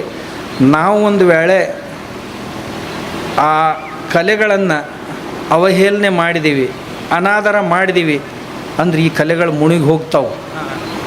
ನಮಗೆ ರುಚಿ ಐತಿ ಅನ್ಸಿದ್ರೆ ಇವ್ರಿಗೆಲ್ಲರಿಗೆ ಅನ್ನಿಸ್ತೈತಿ. ಅಪ್ಪಗಳಿಗೆ ಹಿಡಿಸ್ತೈತೆ ಅಂದ್ರೆ ನಮಗೂ ಹಿಡಿಸ್ತೈತಿ. ಇಷ್ಟ ಅಲ್ಲ, ನನಗೊಂದು ಸಾರಿ ಹೇಳಿದ ನೆನಪೈತಿ. ಭಾಳ ಚಂದ ಕಹಳಿ ಊದಿದೊಬ್ಬ. ಊದಿದ ಕೂಡಲೇ ಅಪ್ಪಗಳು ಒಂದು ಜರ ಮಗ್ಗಲು ಕರೆದು, ಕಿಶೆದಾಗರ ಏನ್ರಿ ಇದ್ರು ಕೊಡ್ರಿ ಅವ್ರಿಗೇನು ಸ್ವಲ್ಪ. ಕಿಶೆದ ಕೈ ಹಾಕಿದೆ, 500 ನೋಟ್ ಬಂತು. ನಾವು 500 ಹೊಕ್ಕವಲ್ಲ. ಬುದ್ಧಿಯವ್ರ ಕೊಡ್ರಿ ಕಿಶನ್ ಅಂಬದಲ್ಲ, ಅವ್ರಿಗಂತೂ ಕಿಶನೇ ಇಲ್ಲ. ಕೊಡ್ರಿ ಇಷ್ಟು ಖುಷಿ ಆದ್ರೆ ಅಪ್ಪಗಳು. ಆ ಮನುಷ್ಯ ಇಷ್ಟು ಖುಷಿ ಆದ, ಇಷ್ಟು ಹಿಗ್ಗಿದ. ಅವತ್ತಿನಿಂದ ನಾ ಕಲ್ತೇನೆ. ಅವತ್ತಿನಿಂದ ನಾನು ಮೊದಲು ಕಿಶೆ ಹಚ್ಕೋತಿದ್ದಿಲ್ಲ ಅಂಗಿಗೆ. ಅಲ್ಲಿಂದ ಕಿಶೆ ಹಾಕ್ಕೊಂಡು ಮಠದಾಗಿಂದ ಹೊರಗೆ ಬೀಳೋದಿತ್ತಂತಂದ್ರೆ ಕಿಶೆದಾಗ ರೊಕ್ಕ ಇಟ್ಕೊಂಡೆ ಹೊರಗೆ ಬೀಳ್ತೀನಿ. ಊದವರು ಬಾರಿಸೋರು ಗುಡ್ಯಾಗ ಹೋದೀವಿ ಅಂದ್ರೆ, ನಮಸ್ಕಾರ ಮಾಡಿದೀವಿ ಅಂದ್ರೆ ತಟ್ಟ್ಯಾಗ ದಕ್ಷಿಣ ಇಡ್ಲಾರ್ದ ಆರತಿ ತೊಗೊಳ್ಬಾರ್ದು ಅಂತ ಬುದ್ಧಿಯವರು ನನಗೆ ಹೇಳಿದ್ರು. ಎಲ್ಲಾರ್ಗತ್ತೇನೆ ಹಿಂಗೆ ಮಾಡಿ ನಮಸ್ಕಾರ ಮಾಡಿ ಬರಬಾರ್ದು. ಹಂಗೆ ಏನಾರ ಇಡಕ್ಕೆ ಕಲಿಬೇಕು. ನಾ ಇಡಕ್ಕೆ ಹತ್ತಿಂದ ಹೇಳ್ತೇನೆ ರೀ, ನಮ್ಮ ಹಿಂದೆ ಏನು ಮ್ಯಾಳ ಇರ್ತೈತಲ್ಲ ಎಲ್ಲರೂ ಕಿಶೆದಾಗ ಹಾಕಿ ತೊಡೆಗೆ. ಇದು ನಮ್ಮ ಸಂಸ್ಕೃತಿ ರೀ. ನಮ್ಮ ಮಂದಿರ ಸಂಸ್ಕೃತಿಯನ್ನು ಉಳಿಸ್ಬೇಕು, ಮಠ ಸಂಸ್ಕೃತಿಯನ್ನು ಉಳಿಸ್ಬೇಕು, ಸಂಗೀತ ಉಳಿಸ್ಬೇಕು, ಕಸರತ್ತುಗಳನ್ನು ಉಳಿಸ್ಬೇಕು. ಅಪ್ಪುಗಳು ಅದರ ಸಲುವಾಗಿ ಯಾರ ಸಾಹಿತಿಗಳು ಬಂದರು, ಜಾನಪದ ಮಾತಾಡೋರಿದ್ರು ಜಾನಪದ ಮಾತಾಡ್ರಿ, ಆಟಗಳ ಬಗ್ಗೆ ಹೇಳೋರಿದ್ರು ಅಂದ್ರೆ ಆಟಗಳ ಬಗ್ಗೆ ಹೇಳ್ರಿ. ಒಟ್ಟು ನಮ್ಮ ಭಾರತೀಯತೆ, ಭಾರತೀಯ ಸಂಸ್ಕೃತಿ ಏನೈತಿ ಇದು ಅದ್ಭುತವಾದಂಥ ಕೊಡುಗೆ ಜಗತ್ತಿಗೆ ಅಲ್ಲಿ ಸಿಗೋದಿಲ್ಲ. ಇದನ್ನು ಉಳಿಸ್ಬೇಕು, ಬೆಳೆಸ್ಬೇಕು ಅಂತ ನಮಗೆ ಬೆಳಗ್ಗೆ ವಾಕಿಂಗ್ ಹೊಂಟಿವಿ ಅಂತಂದ್ರೆ ಇದೇ ವಿಷಯ ತೆಗೆದ್ರು ಅಂದ್ರೆ 2 ತಾಸು 3 ತಾಸು ಅದ್ರ ಬಗ್ಗೆ ನಾವು ನಮಗೆ ಹೇಳ್ತಿದ್ರು. ಇವನ್ನೇನಾರು ಮಾಡಿ ನೀವು ಉಳಿಸ್ಬೇಕು ಅಂತಿದ್ರು. ಸುಮ್ಮನೆ ಪ್ರಸಂಗ ಬಂತು ಅಂತ ಹೇಳಿದ್ದು ನಾನು. ಆ ಅಪ್ಪಗಳದ್ದು ಇದು ಒಂದು ಮುಖ ಇತ್ತು. ಎಲ್ಲಿ ಹೋದರೂ ಯಾವುದನ್ನು ಇದು ಸರಿ ಇಲ್ಲ, ಇದು ಒಳ್ಳೆಯದಲ್ಲ ಅಂತಿದ್ದಿಲ್ಲ. ಎಲ್ಲನೂ ಅದು ಅವ್ರ ದೃಷ್ಟಿಯಿಂದ ಯೋಗ್ಯನ ಐತಿ, ಅದೇ ದೃಷ್ಟಿಯಿಂದ ನೋಡೋಣ ಅಂತಿದ್ರು. ಅಂಥವರು ನಮ್ಮ ಕಾಲಘಟ್ಟದೊಳಗೆ ಅವ್ರ ಸಾನ್ನಿಧ್ಯದೊಳಗೆ ಇರುವಂಥ ಅವಕಾಶ ನಮ್ಮೆಲ್ಲರಿಗೂ ಸಿಕ್ತು. ಇದುವೇ ಒಂದು ವಿಶೇಷ ಅಂತ ಹೇಳ್ತಾ, ಇವತ್ತು ನಾವು ಏನು ಈ ಚಿಂತನೆಯಿಂದ ಏನು ತೊಗೊಂಡು ಹೋಗೋದು ಮನೆಗೆ ಹೋಗಾಗ, ನಮ್ಮ ಮನ್ಯಾನ ದೇವ್ರ ಪೂಜೆ ವೇಳೆಗೆ ಸರಿಯಾಗಿ ಮಾಡ್ಬೇಕು. ಹೊಸ್ಲಿ ಪೂಜೆ ಮಾಡೋರಿದ್ರೆ ಹೊಸ್ಲಿ ಪೂಜೆ ಮಾಡಬೇಕು. ಮನೆ ಮುಂದೆ ಸಾರಿಸಿ ರಂಗೋಲಿ ಹಾಕಬೇಕು ಅಂದ್ರೆ ಮನ್ಯಾಗ ಯಾರು ಅದಾರಂತ ಲಕ್ಷಣ. ಮನೆ ಮುಂದೆ ಇಟ್ಟು ಸಾರಿಸಿ ರಂಗೋಲಿ ಹಾಕಲಿಲ್ಲ ಅಂದ್ರೆ ಈ ಮನ್ಯಾಗ ಮನುಷ್ಯರು ಅದಾವೆ, ಏನು ದೆವ್ಗಳದಾವು ಗೊತ್ತಾಗೋದಿಲ್ಲ ಮಂದಿಗೆ. ಮಂದಿನೇ ಮನುಷ್ಯರು ಅದಾರಂತ ಅನಿಸ್ಬೇಕಾಗಿತ್ತು ಅಂತಂದ್ರೆ ಜೀವಂತಿಕೆ ಲಕ್ಷಣ. ಯಾಕೆ ಹಾಕ್ಬೇಕು ರಂಗೋಲಿ ಅಂದರೆ ಇರಿಬ್ ಮನ್ಯಾಗ ಬರಬಾರ್ದಂತ ಹಾಕ್ತಿದ್ರು. ಹೊಸ್ಲಿ ಕುಂಕುಮ ಯಾಕೆ ಹಚ್ತಿದ್ವು ಅಂದರೆ ಎಡಬಾರ್ದಂತ ಹಚ್ತಿದ್ರು, ಕಾಣಬೇಕು ಕೆಂಪಂದಂತ. ಅದ್ರ ಪ್ರತಿಯೊಂದು ಶಾಸ್ತ್ರದ ಹಿಂದೂ, ಪ್ರತಿಯೊಂದು ಪರಂಪರೆ ಹಿಂದೂ ಶಾಸ್ತ್ರ ಇದ್ದೇ ಇರ್ತೈತಿ. ಆ ಶಾಸ್ತ್ರ ನಾವು ತಿಳ್ಕೊಳಕ್ಕೆ ಕಲಿಬೇಕಾ ಹೊರತು ತಿಳ್ಕೊಳ್ಳಾರ್ದ ಅದಕ್ಕೆ ಅಂಧಶ್ರದ್ಧೆ ಅಂತ ಯಾವಾಗೂ ಅನ್ನಕ್ಕೆ ಹೋಗಬಾರ್ದು. ನಮ್ಮ ಹಿರಿಯರು ಏನೇನು ಮಾಡ್ಯಾರ ಅವೆಲ್ಲ ಶಾಸ್ತ್ರಗಳಿಗೂ ಸಹಿತ ವೈಜ್ಞಾನಿಕ ಹಿನ್ನೆಲೆ ಇದೆ ಅನ್ನೋ ಮಾತನ್ನು ಅಪ್ಪಗಳು ನಮಗೆ ಹೇಳ್ತಿದ್ರು. ಅದು ತಿಳ್ಕೊಳ್ಳೋ ಪ್ರಯತ್ನ ಮಾಡಿರಿ. ತಿಳ್ಕೊಳ್ಳಾರ್ದ ಅದಕ್ಕೆ ದಡಗ್ಗನ ದೂಷಣೆಯನ್ನು ಕೊಡಕ್ಕೆ ಹೋಗಬೇಡ್ರಿ. ನಿಮಗೆ ತಿಳಿಲಿಲ್ಲ ಬಿಟ್ಬಿಡ್ರಿ, ಅದ್ರ ಬಗ್ಗೆ ಮಾತಾಡಕ್ಕೆ ಹೋಗಬೇಡ್ರಿ. ಆದ್ರೆ ಅದು ತಪ್ಪು ಅಂತ ತಕ್ಷಣ ನೀವು ಅದಕ್ಕೆ ರಿಯಾಕ್ಷನ್ ಮಾಡೋಕ್ಕೆ ಹೋಗಬೇಡ್ರಿ. ನಾವು ಮೊದಲು ಭಾಳ ವಿರುದ್ಧ ವಿಜ್ಞಾನವಾದಿ ಅದು ಇದು ಅಂತ ಏನಂತಾರಲ್ಲ, ಇತ್ತೀಚಿನ ಅವ್ರಿಗೆ ನಾ ಏನೋ ಅನ್ನೋದಿಲ್ಲ, ನಾ ಅವ್ರಿಗಿಂತ 2 ಹೆಜ್ಜೆ ಮುಂದಿದ್ದೆ. ಅಪ್ಪಗಳು ನಮ್ಮನ್ನು ಯಾಕೋ ಬರೋಬಲ್ಲ ತಿದ್ದಿ ಅದು ಹಂಗಲ್ಲದು ಬಿಡಬೇಡ, ಗಾಡಿ ಅಷ್ಟು ಬಿಡಬೇಡ ಅಂತ ಹೇಳ್ಕೊಂಡು ಬ್ರೇಕ್ ಹಾಕೋತ ಈಗ ನಮ್ಮ ಸ್ವಾಮಿಗಳು ಅದಾರಲ್ಲ, ಈಶ್ ಪ್ರಸಾದ್ ಸ್ವಾಮಿಗಳು ಭಾಳ ಸ್ಪೀಡ್ನಾಗ ಅದಾರ. ಇನ್ನೊಂದಿಷ್ಟು ದಿವಸ ಇರಬೇಕಾಗಿತ್ತು ಬುದ್ಧಿಯವ್ರ ಸಾನ್ನಿಧ್ಯಾಗ. ಇವರೆಲ್ಲ ಇರ್ತಿದ್ರು, ಖರೆ ಅವರೇ ಇರಲಿಲ್ಲ ಅಲ್ಲಿ. ಏನು ಮಾಡೋದು? ಮತ್ತು ಸಾವಕಾಶ ಅವು ಗಾಡಿ ಎಲ್ಲಿ ಎಷ್ಟು ತಿರುಗಾಡಿ ಓಡಾಡಿದ್ರೆ ಖರೆ ಅಲ್ಲಿಗೆ ಬರ್ಬೇಕಲ್ಲ, ಡಿಪೋಕ್ಕೆ ಬರ್ತಾವು. ನಾವೆಲ್ಲರೂ ಸಂದೇಶ ಏನು ತೊಗೊಂಡು ಅಪ್ಪಗಳಿಗೆ ಸ್ವಚ್ಛತೆ ಹಿಡಿಸ್ತಿತ್ತು. ನಮ್ಮ ಮನೆ, ನಮ್ಮ ಓಣಿ, ನಮ್ಮ ಊರ ಸ್ವಚ್ಛ ಇರ್ಬೇಕು. ಒಂದು ಅಪ್ಪಗಳಿಗೆ ಅಲ್ಲಿ ಹೊಲಸು ಮಾಡಿದ್ದು ಹಿಡಿಸ್ತಿದ್ದಿಲ್ಲ. ಒಂದೊಂದು ಊರವ್ರಿಗೆ ಹೇಳ್ತಿದ್ರು, ನಿಮ್ಮ ಊರಾಗ ಶೌಚಾಲಯ ಕಟ್ಟ್ರಿ, ನಿಮ್ಮ ಊರಿಗೆ ಪ್ರವಚನಕ್ಕೆ ಬರ್ತೀನಿ ಅಂತ. ದಾರ್ಯಾಗ ಏನು ಹೊರಗಡೆ ಕುಂದಿರ್ತಿರಲ್ಲ, ಅದನ್ನ ಬಿಡಿಸ್ರಿ, ನಿಮ್ಮ ಊರಿಗೆ ಬರ್ತೀನಿ ಅಂತ ಹೇಳ್ತಿದ್ರು. ನೀವು ಬೇಕಾದಂಗೆ ರೊಕ್ಕ ತಂದವೆಲ್ಲ ಕಟ್ಕೊಂಡ್ರಿ, ಅವು ಕುಳ್ಳ ಒಟ್ಟಾಕತ್ತೀರ, ಅದನ್ನ ಬಿಡ್ರಲ್ಲ, ನಿಮ್ಮದು ಒಯ್ದು ಅದ್ರಾಗ ಒಟ್ರಲ್ಲ. ರಸ್ತಾದಾಗ ಯಾಕೆ ಒಟ್ತೀರಿ? ಜಿಲೇಬಿ ಚಕ್ಲಿ ನಿಮ್ಮ ಸಂಡಾಸ್ದಾಗ ಹಾಕ್ರಿ, ಅವನ್ನ ಇದ್ರಾಗ ಯಾಕೆ, ರಸ್ತಾದ ಮ್ಯಾಗ ಯಾಕೆ ಅವು ಬಿಡ್ರಿ.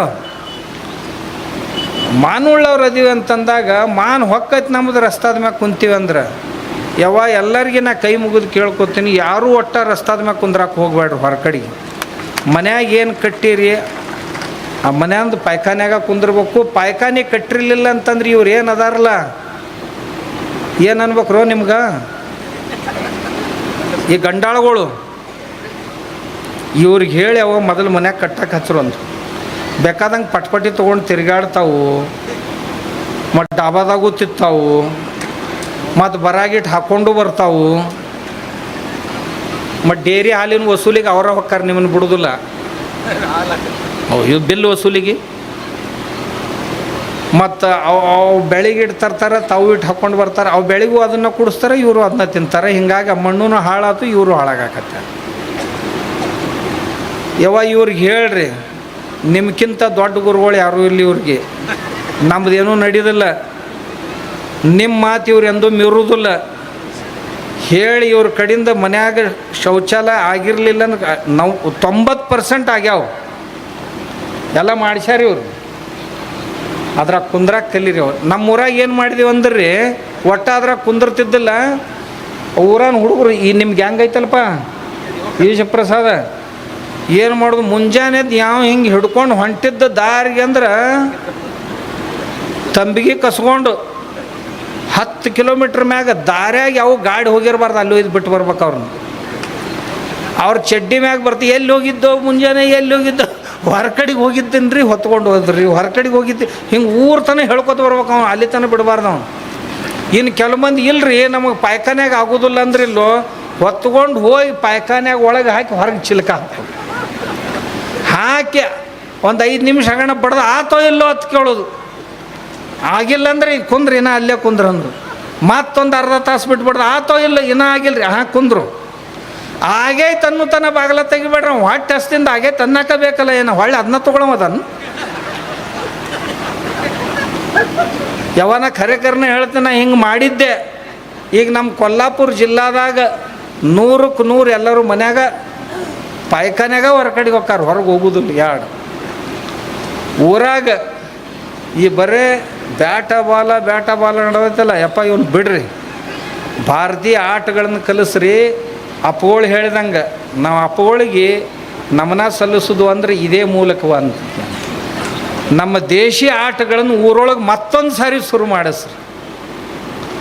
ಆಮ್ಯಾಗ ಊದವರು ಬಾರಿಸೋರು ಏನು ಕಲೆ ಅದಾವ ಪರಂಪರೆಯಿಂದ ನೀವು ಊರಾಗ ಹೋಗಿ ಬಾರಿಸ್ರಿ ಬಿಡ್ರಿ. ಈ ಕಲೆಯನ್ನು ನಮ್ಮ ಮನೆಗೆ ಪರಂಪರೆಯಿಂದ ಬಂದೈತಿ, ಉಳಿಸ್ಬೇಕಂತ ಮನ್ಯಾಗ ಅದನ್ನ ಕಲಿತು ಉಳಿಸ್ರಿ. ಯಾರ್ಯಾರಿಗೆ ಇರಲಿಲ್ಲ ಅಂದ್ರೆ ಯಾರು ಹೊಸಬರು ಕಲಿಯವ್ರು ಇದ್ರಂದ್ರೆ ನಾ ಈಗ ನಮ್ಮ ಗುರುಕುಲದೊಳಗೆ 200 ಹುಡುಗರಿಗೆ ಊದಾಕ ಬಾರ್ಸಕ ಎಲ್ಲ ಅವ್ರು ಯಾರೂ ಅಂದಿಲ್ಲ ನಮ್ಗೆ, ನಾವು ಭಜಂತ್ರಿಗಳ ಪೈಕಿ ಅನ್ರಿ ಅಂತ ಕೇಳಿಲ್ಲ. ಎಲ್ಲರಿಗೆ ಊದಾಕ ಬಾರ್ಸಕ ಕಲಿಲಾಕ ಹಚ್ಚಿನ. ನಿಮ್ಮ ಊರೊಳಗೆ ಅಂಥ ಕಲೆಗಳು ಇಲ್ದಂಗೆ ಆಗಬಾರ್ದು.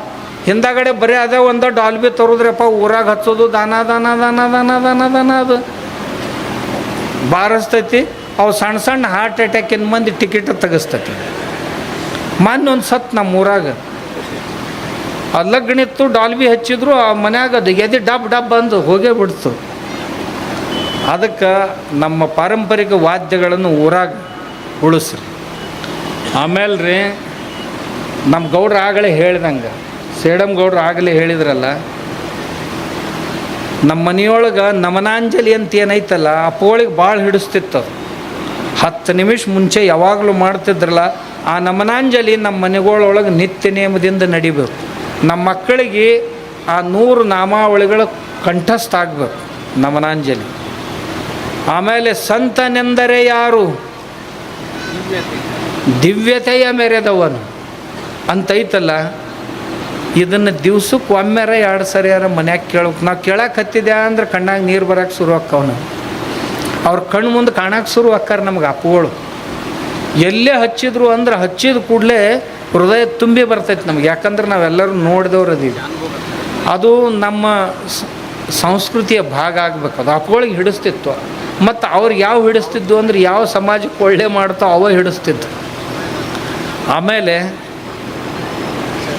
ನಮ್ಮ ನಿತ್ಯ ನಿಯಮಗಳು ಅಪ್ಪುಗಳು ಒಂದು ಹೇಳ್ತಿದ್ರು, ಮಂದಿ ಚೆಂದಾಗಿ ಮನ್ಯಾಗ ಪೂಜಾ ಅರ್ಚನೆ ಮಾಡ್ತಾರೆ, ಅದಕ್ಕೆ ಇನ್ನಷ್ಟು ಮೆರಗು ಬರುವಂಗೆ ಅವ್ರಿಗೆ ಮಾಡಕ್ಕೆ ಹಚ್ಚ್ರಿ.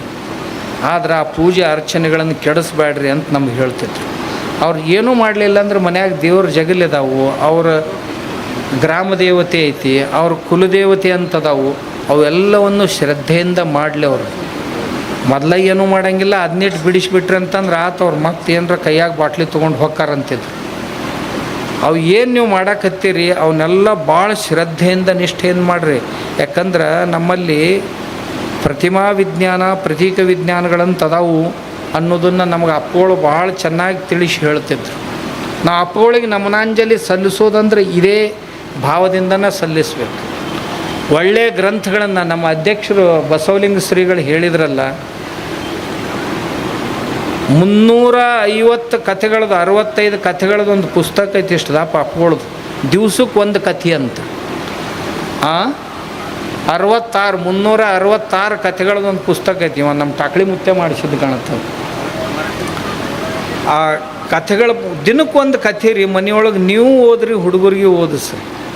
ಆಮ್ಯಾಗ ಅಪ್ಪಗಳ ಪ್ರವಚನಗಳ ಪುಸ್ತಕ ಅದಾವಲ್ಲ, ನಮ್ಮ ಡಾಕ್ಟ್ರ್ ಮಾಡ್ಯಾನ, ಎಲ್ಲೋ ಅದಾವಪ್ಪ. ಒಬ್ಬ ಮನುಷ್ಯನ ಜೀವನ ಅದು ಒಂದೇ ಕೆಲಸಕ್ಕೆ ಕಪ್ಸೈತಿ, ಮತ್ತೊಂದು ಏನೂ ಮಾಡಿಲ್ಲ. ಬ್ಯಾರೆ ಎಡಕ್ಕೆ ಬಲಕ್ಕೆ ಹಿಂದೆ ಮುಂದೆ ಏನೂ ನೋಡಲಿಲ್ಲ. ಅವ್ರ ಮುಖದಿಂದ ಯಾವ ಶಬ್ದ ಬೀಳ್ತಾವು ಅವ್ನು ಹಿಂಗೆ ಹಿಡ್ಕೊಳ್ಳೋದು, ದಡಗ್ಗನ ಜೋಳಿಗ್ಯಾಗ ಹಾಕ್ಕೊಂಡು ರಾತ್ರೆಲ್ಲ ಬರೀದು. ಇದನ್ನು ಬಿಟ್ಟರೆ ಈ ಮನುಷ್ಯ ಮತ್ತೊಂದು ಕೆಲಸನ ಮಾಡಲಿಲ್ಲ. ಈ ಮನುಷ್ಯ ಒಬ್ಬ ಮಾಡಿದ್ದಕ್ಕೆ ಇಡೀ ನಾಡು ಆ ಗ್ರಂಥಗಳನ್ನು ಓದುವಂಗಾಯ್ತು. ಅವು ಸಂಪುಟಗಳಾಗಿ ಇವತ್ತು ಹೊರಗೆ ಬರಂಗಾಯ್ತು. ಒಬ್ಬೊಬ್ಬರಿಗೆ ತ್ಯಾಗ ಮಾಡ್ಬೇಕಾಗ ಅವರು ಒಂದು ದೊಡ್ಡ ಮಠ ಕಟ್ಟಕ್ಕೆ ಹೋಗಿದ್ರು ಅಂತಂದ್ರೆ ಇವೆಲ್ಲ ಹೋಗಿಬಿಡ್ತಿತ್ತು. ಅಪ್ಪಗಳ ಮಾತೇನು ಹೊಳೆ ಬರೋದಿಲ್ಲ, ಹೋಗಿಬಿಡ್ತಿತ್ತು. ಅವ್ರು ಒಬ್ಬರು ಕಷ್ಟಪಟ್ಟರು ಅಂತ ತಿಳ್ಕೊಂಡು ಅವ್ರು ಯಾವ ಮಠನೂ ಕಟ್ಟಕ್ಕೆ ಹೋಗಲಿಲ್ಲ. ಆ ಕಟ್ಟಿದ ಮಠದಾಗೂ ಹೋಗಿರಲಿಲ್ಲ. ಬರ್ತೀನಿ ಅಂತ ಹೇಳ್ತಾರೆ ಊರಾಗ, ಊರವ್ರು ಪ್ರಸಾದ ತಂದು ಮಠದಾಗ ಇಟ್ಟಿರ್ತಾರೆ, ಇವ್ರು ಮತ್ತೆ ಇಲ್ಲೇ ಕೂತಿರ್ತಾರೆ. ಅವ್ರು ಫೋನ್ ಮಾಡ್ತಾರೆ, ನಾವು ಅಡುಗೆ ಮಾಡ್ಕೊಂಡು ಕೂತೀವ್ರಿ ಅಂತ. ಇವ್ರು ಹತ್ತಾರ ಎಲ್ಲವನ್ನೂ ಮರ್ತಾ ಬಿಟ್ಟು ನಾನು ನಾಳೆಗೆ ಬರ್ತೀನಿ ಹೇಳಂತ. ಏನೋ ಅನ್ನಲಿ, ಆದರೆ ಈ ಪುಣ್ಯಾತ್ಮ ಆ ಕೆಲಸ ಮಾಡಿದ. ಹಿಂಗೆ ಅಪ್ಪಗಳು ಸುತ್ತಮುತ್ತ ಇಂಥವರು ಅಗೋಚರ ಕಂಬಗಳು, ಅಪ್ಪಗಳು ಸುತ್ತಮುತ್ತಿರುವಂಥ ಅಗೋಚರ ಕಂಬಗಳು ಇವೇನಿದು ಎಲ್ಲವು. ಇವರೊಬ್ಬರು ಲೇಖಕರು ಒಂದು ಕಾಲಕ್ಕೆ, ಈಗೂ ಅದೇರೇನು? ಈಗೂ ಅದ. ಇನ್ನೊಂದು ಮಾತು ಹೇಳ್ತೀನಿ ಅಪ್ಪಗಳು, ಈ ವಿಜಾಪುರ ಆಶ್ರಮದಿಂದ ಇಂಥ ಒಂದು ಆಶ್ರಮ ಮಲ್ಲಿಕಾರ್ಜುನ ಅಪ್ಪಗಳ ಕಾಲದಿಂದ ಇವತ್ತಿನವರೆಗೂ ಬುದ್ಧಿಯವ್ರ ತನಕನೂ ಎಂದೂ ಸನ್ಯಾಸಿಗಳು ಯಾವ ಜಾತಿಯವ್ರು ಹಾಕಿರಿ, ನೀವು ಯಾವ ಪಂಥದವ್ರು ಹಾಕಿರಿ ಎಂದೂ ಕೇಳಿಲ್ಲ. ಇದು ಮುತ್ಯ ನನ್ನ ಮಗಲು ಕೂತೈತಿ. 8 ವರ್ಷದಾಗಿದ್ದಾಗ ಮಠಕ್ಕೆ ಆಶ್ರಮಕ್ಕೆ ಬಂದಾಗ, 5 ವರ್ಷದವ್ರು ಇದ್ದಾಗ ಪರದೇಶ ಅಂತ ಹೇಳಿ ಮಲ್ಲಿಕಾರ್ಜುನ ಅಪ್ಪಗಳು ಹೊಟ್ಟೆ ಕೂಸಿನ ಬೆಳೆಸಿದಂಗೆ ಬೆಳೆಸಿ ಸಂಗೀತ ಕಲಿಸಿದ್ರು, ತನ ಅಧ್ಯಯನ ಮಾಡಿಸಿದ್ರು, ಒಳ್ಳೆ ಪ್ರವಚನಕಾರರು, ಒಳ್ಳೆ ಹಾಡುಗಾರರು. ಅವ್ರ ಕಲ್ಕೇರಿ ಹತ್ರ ಊರವ್ರು ನಮ್ಮ ಶಾಂತಗಂಗಾಧರ ಸ್ವಾಮಿಗಳು. ನೀವು ಯಾವ ಜಾತಿಯವ್ರು ಅಂತ ಕೇಳಲಿಲ್ಲ, ಯಾವ ಧರ್ಮದವ್ರು ಅಂತ ಕೇಳಲಿಲ್ಲ. ಇದ್ರೊಳಗೆ ಎಲ್ಲ ಜಾತಿ ಎಲ್ಲ ಧರ್ಮದವ್ರು ಈ ಊರನ ಮಂದಿಗೆ ಏನು ಚಟ ಸ್ವಾಮಿ ಯಾರ ಪೈಕಿ ಅವರು ಅವನಿಗೆ ಯಾರ ಪೈಕಿ ಐತಲ್ಲ, ಇದು ಭಾಳ ಡೇಂಜರಪ್ಪ. ಇಡೀ ದೇಶನ ಸತ್ಯಾನಾಶ ಮಾಡಿದ್ದಂದ್ರೆ ಯಾರ ಪೈಕಿ? ಅಪ್ಪಗಳು ಯಾರ ಪೈಕಿ ಒಟ್ಟ ಜಾಗನ ಕೊಡಲಿಲ್ಲ ಆಶ್ರಮದಾಗ. ಅವ್ರನ್ನ ಯಾವ ಮಟ್ಟಕ್ಕೆ ಮಾಡ್ತೀವಿ, ಅವ್ರು ಯಾರ ಪೈಕಿ ಅಪ್ಪಗಳಿಗೆ ಇವತ್ತಿನ ತನೂ ಗೊತ್ತಿಲ್ಲ. ನಾವೇನು ಸುಮ್ಮ ಕೂತಾಗ ಯಾವಾಗಾರ ಕೂತಾಗ ಏನಾರ ಮಾತಾಡ್ತಿದ್ದೀವಿ ಅಂತಂದ್ರೆ ಏನು ಮಾತಾಡಕತ್ತೀರದು ನಂತ ಹೇಳ್ರಿ ಅಲ್ಲಿಂದಂತ ಎಂದೂ ಮಾತಾಡಿಸ್ಕೊಡ್ತಿದ್ದೆ. ಜಾತಿ ಮತ ಪಂಥಗಳನ್ನು ಕುರಿತು ಯಾವ ಸನ್ಯಾಸಿನ ಇರಲಿ, ಯಾರು ಭಕ್ತರ ಇರಲಿ, ಅವ್ರ ಜಾತಿ ಎಂದು ಕೇಳಬಾರ್ದು. ಜ್ಞಾನ ಯೋಗಾಶ್ರಮ ಇಂಥ ಒಂದು ಜಾಗ ಆಯ್ತಾ, ಅಲ್ಲಿ ಜಾತಿಗೆ ಜಾಗನೇ ಇಲ್ಲ, ಜಾತಿಗೆ ಜಾಗನೇ ಇಲ್ಲ. ಎಲ್ಲ ಜಾತಿಯ ಗುರುಗಳು, ಎಲ್ಲ ಜಾತಿಯ ಜನರ ಸನ್ಯಾಸಿಗಳ ಅಂಥ ಒಂದು ವೈಭವ ಅಪ್ಪಗಳು ಕಲ್ಪಿಸಿಕೊಟ್ರು. ನಾವು ಬೆಳೆದೀವಿ. ಇಂಥವುಗಳನ್ನು ಇವೇ ವಿಚಾರಗಳನ್ನು ನಾವು ತೊಗೊಂಡು ನಮ್ಮ ಜೀವನದಾಗ ಬೆಳೆಸ್ಕೊಂಡು ಹೋದ್ರೆ ಒಳ್ಳೆಯ ಸಮಾಜ, ಒಳ್ಳೆಯ ದೇಶ ರಚನೆ ಆದೀತು ಅಂತ ನನಗನ್ನಿಸ್ತದೆ. ಅದನ್ನೆಲ್ಲ ಅವರೇ ಬುದ್ಧಿ ಕೊಡ್ಬೇಕು ನಾವೆಲ್ಲ, ನಮಗೆಲ್ಲ. ನೀವು ಅಥರ್ಗಾದ ಮಂದಿ ಭಾಳ ಗಟ್ಟಿಮುಟ್ಟು ಮಂದಿರಪ್ಪ, 108 ದಿವಸ ನಡೆಸ್ಕೊಂಡು ಬಂದ್ರಿ. ಇವೇ ಮಾತಾ ಕೇಳಿರಿ, 108 ದಿವಸ ಅಪ್ಪಗಳು ಕೇಳಿ ಬಹುತೇಕ ನಿಮಗೆ ಪುಸ್ತಕ ಬರೆಯಟ್ಟು ಒಬ್ಬೊಬ್ಬರಿಗೆ ಬಾಯ್ಪಾಟ್ ಆಗೈತೇನಂತ ನನಗೆ ಅನ್ಸಕತ್ತೈತಿ. ಇದ್ರಾಗ ಇನ್ನೊಂದು ಮಾತು ಹೇಳ್ಯಾನೆ, ಯಾರ್ಯಾರು ಹೆಣ್ಮಕ್ಳು ಇದ್ರಾಗ ಹೊಟ್ಲಿದ್ದವ್ರು ಅದಾರಲ್ಲ, ಹುಟ್ಟು ಮಕ್ಕಳೆಲ್ಲ ಮುತ್ತು ರತ್ನನ ಹುಡ್ತಾವಂತ ತಿಳ್ಕೊಬೇಕು ನೀವು. ಯಾಕಂತ ಕೇಳಿದ್ರೆ, ಅಭಿಮನ್ಯು ಹೊಟ್ಟೆಯಾಗಿದ್ದಾಗ ಏನೇನು ಕೇಳಿದ್ನಲ್ಲ ಹೊರಗೆ ಬಂದಿಂದೆಲ್ಲ ಮಾಡಿದ್ನು. ನಾನು ಆಯುರ್ವೇದದೊಳಗೆ ಮತ್ತು ಮನೋವೈಜ್ಞಾನಿಕ ಶಾಸ್ತ್ರದೊಳಗೆ ಓದುತ್ತಿದ್ದೆ. ಕೂಸು 9 ತಿಂಗಳು ಹೊಟ್ಟೆಯಾಗಿದ್ದಾಗ ಎಷ್ಟು ಸಂಸ್ಕಾರ ಆಕ್ಕವಂದ್ರೆ 80% ಒಬ್ಬ ಮನುಷ್ಯಾಗ ಅವನ ಜೀವನದೊಳಗೆ 100 ವರ್ಷದಾಗ ಆಗುವ ಸಂಸ್ಕಾರದ 80% ಹೊಟ್ಟೆಯಾಗಿದ್ದಾಗ ಆಕ್ಕವಂತ, 20% ಅಷ್ಟೇ ಹೊರಗೆ ಬಂದಿಂದ ಆಕ್ಕವಂತ. ಅಂಥ ಒಂದು ಪೀಳಿಗೆಗೆ ಬೇಕಾಗುವಂಥ ಸಂಸ್ಕಾರ ನಿಮಗೆ ನಮ್ಮ ಈಶಪ್ರಸಾದ್ ಸ್ವಾಮಿಗಳು ಕೊಡಿಸಿದ್ರಲ್ಲ. ತಾಯಂದಿರಿಗೆ ನಿಮಗೆ ಒಬ್ಬ ತಾಯಿ ಸಂಸ್ಕಾರವಂತೆ ಆದ್ಲಂದ್ರೆ ಈ ಪೀಳಿಗೆ ನಮ್ದು ಏನೈತಿ ಮುಂದಿಂದು ಭಾಳ ಚಲೋ ಬರ್ತೈತಿ. ಅದಕ್ಕೆ ತಾವು ಅಥರ್ಗದವ್ರು ಏನು ಮಾಡಿ ತೋರಿಸಿರಲ್ಲ, ಇದು ಇಡೀ ಸಮಾಜಕ್ಕೆ ಏನು ರೀ 3 ತಿಂಗಳಗಟ್ಟಲೆ ಮಾಡೋದಂದ್ರೆ ಏನು ಸಾಮಾನ್ಯ ಕೆಲಸ? ಸಂಸ್ಕಾರ ಏನೋ ಒಂದು ಮಂತ್ರಿಸಿದ ದಿವಸಗಳಂತೆ, ಇವು ಮಂತ್ರಿಸಿದ ದಿವಸಗಳಂತಾರೆ ಇವು. ನಿಮ್ಮ 108 ದಿವಸ ಬಹುತೇಕ ಅಪ್ಪಗಳು ಮಂತ್ರಿಸ ಕೊಟ್ಟಿದ್ರು ಏನೋ ನಿಮ್ಮ ಊರವ್ರಿಗೆ ಮಾಡಿದ್ರಿ. ಬಹಳ ಸಂತೋಷ. ನಮ್ಮ ಈಶಪ್ರಸಾದ್ ಸ್ವಾಮಿಗಳನ್ನು ತಮ್ಮ ಕೈ ಕೊಟ್ಟಾರ ಅಪ್ಪಗಳು ಅಂತಂದ್ರೆ ಅವ್ರನ್ನ ರಕ್ಷಿಸ್ಬೇಕು. ತಾವೆಲ್ಲ ರಕ್ಷಿಸ್ಬೇಕಂದ್ರೆ ಅವ್ರನ್ನ ಎಲ್ಲರನ್ನೂ ಹೊಡೆದು ನುಂಗಂಗದಾನವ. ಮೂರ್ತಿ ಸಾಣದೈತಿ. ಆದ್ರೆ ಸನ್ಯಾಸಿಗಳನ್ನು ರಕ್ಷಿಸಬೇಕಾದವ್ರು ನೀವು ಯಾವುದರಿಂದ, ಯಾವುದೇ ಆಶೆ ಆಮಿಷಗಳಿಗೆ ಬಲಿ ಆಗಲಾರ್ದಂಗೆ ಅಂಥವು ಯಾವನ್ನೂ ಅವ್ರ ಮುಂದೆ ಹಾಕಬಾರ್ದು. ಅಪ್ಪಗಳು ನಮ್ಗೆ ಅಂತಿದ್ರು, ಭಕ್ತರಾದವರು ಸ್ವಾಮಿಗಳನ್ನು ರಕ್ಷಿಸೋದು ಅಂದ್ರೇನು ಬಡಿಗೆ ಹಿಡ್ಕೊಂಡು ನಿಂದಿರೋದಲ್ಲ, ಅವ್ರ ಕಣ್ಣೆದುರಿಗೆ ಯಾವುದೇ ಪ್ರಲೋಭನೆಗಳು ಬಾರದಂತೆ ನೋಡ್ಕೋಬೇಕು ಅಂತ. ಯಾವ ಪ್ರಲೋಭನೆಗೂ ಸಹಿತ ಬಲಿ ಬಿದ್ದಿರಬಾರ್ದು. ಹಂಗೆ ನೋಡು, ನಮ್ಮ ಎದುರಿಗೆ ಅವ್ರದ ಒಂದು ಆದರ್ಶಿಗೆ ಅಪ್ಪಗಳು 84 ವರ್ಷದಾಗ ಯಾವ ಪ್ರಲೋಭನೆಗೂ ಒಳಗಾಗಲಿಲ್ಲ. ಒಂದು ಸಾದಾ ಪೆನ್ ಸಹಿತ ಬೇಕನ್ನಿಸ್ಲಿಲ್ಲ ಎಂದು. ಆಮ್ಯಾಗ 82 ವರ್ಷದಾಗ ಏನು 8-10 ವರ್ಷದಾಗಿದ್ದಾಗ ಮನೆ ಬಿಟ್ಟು ಬಂದರು. ಹೊಳ್ಳಿ ಮಾತೆಯ ಅಂತ್ಯ ಆಯಿತು, ಪಿತೃವಿನ ಅಂತ್ಯ ಆಯಿತು. ಅಣ್ತಂಬರು ಯಾರ್ಯಾರು ಹೋದರು ಎಂದು ಹೋದರು, ಯಾರು ಹೋದರು ಅಂತ ಹೋಗಿ ಹೇಳೋರಿಗೆ ಧೈರ್ಯ ಆಗಲಿಲ್ಲ. ಹಿಂಗೆ ಹೋದ್ರಿ, ಹಿಂಗೆ ಇದು ಆತ್ರಿ ಅಂತ ಹೇಳೋರಿಗೆ ಧೈರ್ಯ ಆಗಲಿಲ್ಲ, ಕೇಳೋರಿಗೆ ಧೈರ್ಯ ಆಗಲಿಲ್ಲ. ಅವ್ರಿಗೇನು ಗೊತ್ತಿರಲಿಲ್ಲ ಅಂತ ಹಿಂಗೇನು ಯಾರೂ ತಿಳ್ಕೊಳ್ಳೋ ಅವಶ್ಯಕತೆ ಇಲ್ಲ. ಆದ್ರೆ ಗೊತ್ತೈತಿ ಅಂತ ಯಾರಿಗೆ ಅನಿಸ್ಕೊಡ್ಲಿಲ್ಲ. ಸನ್ಯಾಸಿಗಳು ಇರಬೇಕಾದದ್ದ ಹಿಂಗೆ. ಆಮ್ಯಾಗ ಒಂದು ಮಾತನ್ನು ನಮ್ಮ ಸನ್ಯಾಸ ಪರಂಪರೆಯೊಳಗೆ ಹೇಳ್ತಾರೆ, ವಮನ ಗ್ರಹಣ ಎಂದಿಗೂ ಸಾಧ್ಯವಿಲ್ಲ. ಅದನ್ನು ನಾನು ನೋಡಿದಂಥ ಏಕೈಕ ವ್ಯಕ್ತಿ ಅಪ್ಪಗಳು. ವಮನ ಗ್ರಹಣ ಅಂದ್ರೆ ಏನು ಗೊತ್ತಾತ ನಿಮ್ಗೆ? ಇಲ್ಲ. ವಮನ ಅಂದ್ರೆ ಕಾರ್ಕೊಂಡದ್ದನ್ನು ಎಷ್ಟೋ ಹಸಿವಾದರೂ ಸಹಿತ ಹೊಳ್ಳಿ ನೆಕ್ಕಾಕೆ ಬರೋಂಗಿಲ್ಲ. ಇದು ನಂದೇ ಐತೇಳ ಅದಕ್ಕೆ ನಕ್ಕೈತೆ ಅಂತೇಳಿ ಹಸಿವು ಭಾಳತ್ತಂತೇಳಿ ಹೋಗಿ ಹೊಳ್ಳಿ ನೆಕ್ಕಾಕೆ ಬರ್ತೈತೆ ಅನ್ನೋದನ್ನು ಒಮ್ಮೆ. ಹಂಗೆ ಒಬ್ಬ ಮನುಷ್ಯ ಯಥಾರ್ಥವಾಗಿ ಮನೆ ಬಿಟ್ಟು ಬಂದ ಸನ್ಯಾಸಿ ಅಂದ್ರೆ ಯಾವ ಕಾಲಕ್ಕೂ ಅದನ್ನು ಹೊಳ್ಳಿ ನೆಕ್ಕಾಕೆ ಬರೋದಿಲ್ಲ. ಅವ ಹೊಳ್ಳಿ ನೆಕ್ಕಲಾರ್ದವನ ಸನ್ಯಾಸಿ, ನೆಕ್ಕಿದ ಅಂತಂದ್ರೆ ಅವ ಪಕ್ಕಾ ಸನ್ಯಾಸಿ. ಅಂಥ ವ್ಯಕ್ತಿ, ಶಕ್ತಿ, ದೇವರು ನನ್ನ ಕಣ್ಣೆದುರಿಗೆ ಸಿಕ್ಕವರು ಅಪ್ಪಗಳು. ಎಂದೂ ಹೊಳ್ಳಿ ನೋಡಿ. ಇದಕ್ಕಿಂತ ದೊಡ್ಡ ಆದರ್ಶ ಯಾಕಿಷ್ಟು ಪ್ರೀತಿಸ್ತಾರೆ ಜನ? ಒಬ್ಬ ದುಷ್ಟ ಮುಂಡೆ ಮಗ ಅಂತರೂ ಇಷ್ಟು ಜಿಗದ್ ನಿಮ್ಗೆ ಹೇಳ್ತೇನೆ.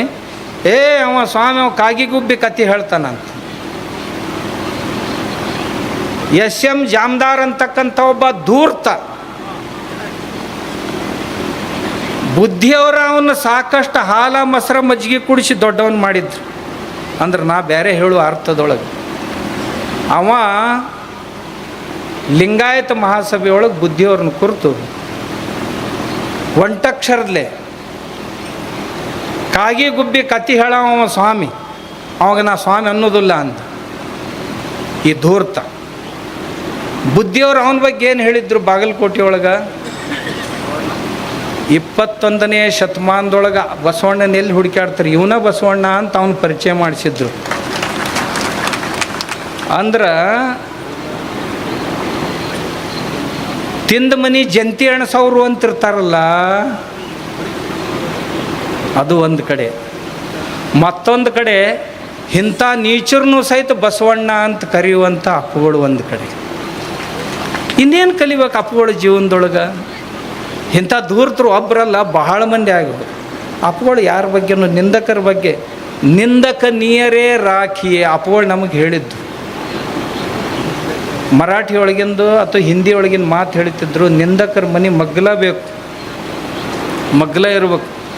ನಿಂದಕಾಂಚೆ ಘರ ಅಸಾವೇ ಶೇಜಾರಿ, ನಿಂದಕರ ಮನೆ ಮಗ್ಲ ಇರ್ಬೇಕಂತ ಹೇಳ್ತಿದ್ರು. ಯಾಕೆ? ಅವ್ರು ನಮ್ಮನ್ನು ಯಾವಾಗಲೂ ಎಚ್ಚರಿಸ್ತಾರ ಅಂತ.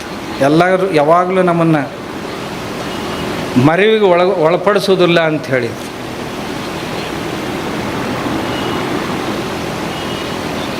ತಾಯಿ ಮಗು ಹೇಸಿಗೆ ಮಾಡಿತಂತಂದ್ರೆ ಸಗಣಿ ತಂದು ಅದರಲ್ಲೇ ಒರೆಸ್ತಾಳತ್ತ. ನಿಂದಕರು ನಾಲಿಗೆಲೇ ನೆಕ್ಕಿ ಸ್ವಚ್ಛ ಮಾಡ್ತಾರತ್ತ. ಅದಕ್ಕೆ ಅವ್ರ ಮಗ್ಗಲ ಮನೆಯಿಂದ ಇರ್ಬೇಕಂತ ನಮ್ಮ ಶಾಸ್ತ್ರದೊಳಗೆ ಇದನ್ನ ಹೇಳ್ತಾರೆ.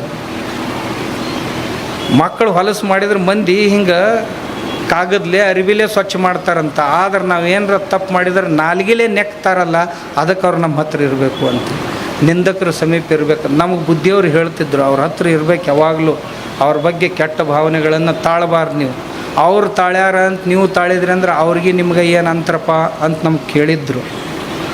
ಅದಕ್ಕೆ ಬುದ್ಧಿಯವರಂಥ ವ್ಯಕ್ತಿಮತ್ವ ನಾವು ಎಲ್ಲಿ ಕಾಣೋಕ್ಕೆ ಸಾಧ್ಯ, ಕೇಳೋಕ್ಕೂ ಸಾಧ್ಯ ಇಲ್ಲ. ಅವರ ಕೃಪೆ ನಮ್ಮ ನಿಮ್ಮೆಲ್ಲರ ಮೇಲೆ ಇರಲಿ. ಅಥರ್ಗ ಊರು ಸಮೃದ್ಧ ಆಗಲಿ, ಈ ಭಾಗ ಸಮೃದ್ಧ ಆಗಲಿ. ಲೋಕಸಭಾ ಸದಸ್ಯರು ಅದಾರ, ಅಪರೂಪದ ಮನುಷ್ಯ ಒಬ್ಬ ನಮ್ಮ ಯಶವಂತರಾಯ ಗೌಡ. ವಿಧಾನಸಭಾದಾಗ ಅಷ್ಟು ಮಂದ್ಯಾಗ 2 ಸಂಬಾಯಿತ ಪ್ರಾಣಿ, ಒಂದು ಪ್ರಾಣಿ ಈ ದಂಡಿ ಕುಂತೈತಿ, ಒಂದು ಪ್ರಾಣಿ ಈ ದಂಡಿ ಕುಂತೈತಿ. ಅಥರ್ಗದಾಗ 2 ಸಂಬಾಯಿತ ಜೀವಗಳದಾವೆ. ಆಮ್ಯಾಗ ಕೆಲಸ ಮಾಡೋದ್ರಾಗ ಆಗಳೇನ ಆ ಕಡೆಯಿಂದ ಬರ್ತಿದ್ದೆ, ಬಂದ ಕೂಡಲೇ ನಮ್ಮ ಸ್ವಾಮಿಗಳು ಆ ತಗ್ಗದಿನ್ನಿದ ರಸ್ತೆ ಆಚೆ ಕಡೆ ಹೋತು, ಚಲೋ ರಸ್ತೆ ಈಚೆ ಕಡೆ ಶುರು ಹೋಗೋಣ, ಇದು ಯಶವಂತರಾಯ ಗೌಡ್ರ ಮತಕ್ಷೇತ್ರ ಶುರುವಾತು ನೋಡ್ರಿ ಅಂತ. ಅಲ್ರಿ ಸರ್ಕಾರದ ಯಾರ್ದು ಮತ ಬರ್ದಿತ್ತು ಆ ಸರಿ, ಇವ್ರು ಹೆಂಗೆ ಮಾಡಿದ್ರಿ ಕೆಲಸ ಅಂತ ನಾಂದ್ಯ. ಸರ್ಕಾರ ಯಾರ್ದಾಕೆ ಇರೋಲ್ದಕ್ಕೆ ಮನುಷ್ಯನ ಹಿಂಗೆ ಅದಾನ, ಸರ್ಕಾರದ ಯಾರ್ದಾಕೆ ಬರೋಲ್ದಕ್ಕೆ ಯಾರ್ದಾಕೆ ಹೋಗಲ್ದ, ಅವ್ನ ಕೆಲಸಕ್ಕೆ ಏನೂ ತೊಂದರೆ ಇರಂಗೆ ಹಂಗೆ ಮಾಡುವಂಥ ಕಲೆ ಐತವ ಅವ್ರದಂತೂ. ಸರ್ಕಾರ ಅವ್ರದ್ದೈತಂದ್ರೆ ಅವ್ರು ಮಾಡ್ತಾರೆ, ಅದು ಶ್ರೇಯಸ್ಕರ ಕೆಲಸನ ಐತಿ. ಅದಕ್ಕೆ ನೀವೆಲ್ಲ ಭಾಗ್ಯವಂತರಿ, ಭಾಗದ ಜನ ಅಂತ ಹೇಳ್ತಾ ಎಲ್ಲರ ಆಶಯವನ್ನು ಪೂರೈಸಿ ಸಾಧ್ಯದ್ರೆ ಒಂದು ಮಾತು ಕೊನೆಗೆ ಹೇಳ್ತೀನಿ. ವಿಜಾಪುರ ಜಿಲ್ಲಾದಾಗ ಗಿಡಗಳಿಲ್ಲ, ರೈತರಾದವರು ಎಕರೆಗೆ ಒಂದು 20 ಥರ ಬರುವಂಗೆ ಬದುವಿನ ಮ್ಯಾಗ ಗಿಡಗಳು ಹಚ್ಚ್ರಿ. ಅಪ್ಪಗಳಿಗೆ ಪ್ರೀ ಇದ್ದದ್ದು ಯಾವುದು ಅಂತಂದ್ರೆ ಗಿಡ.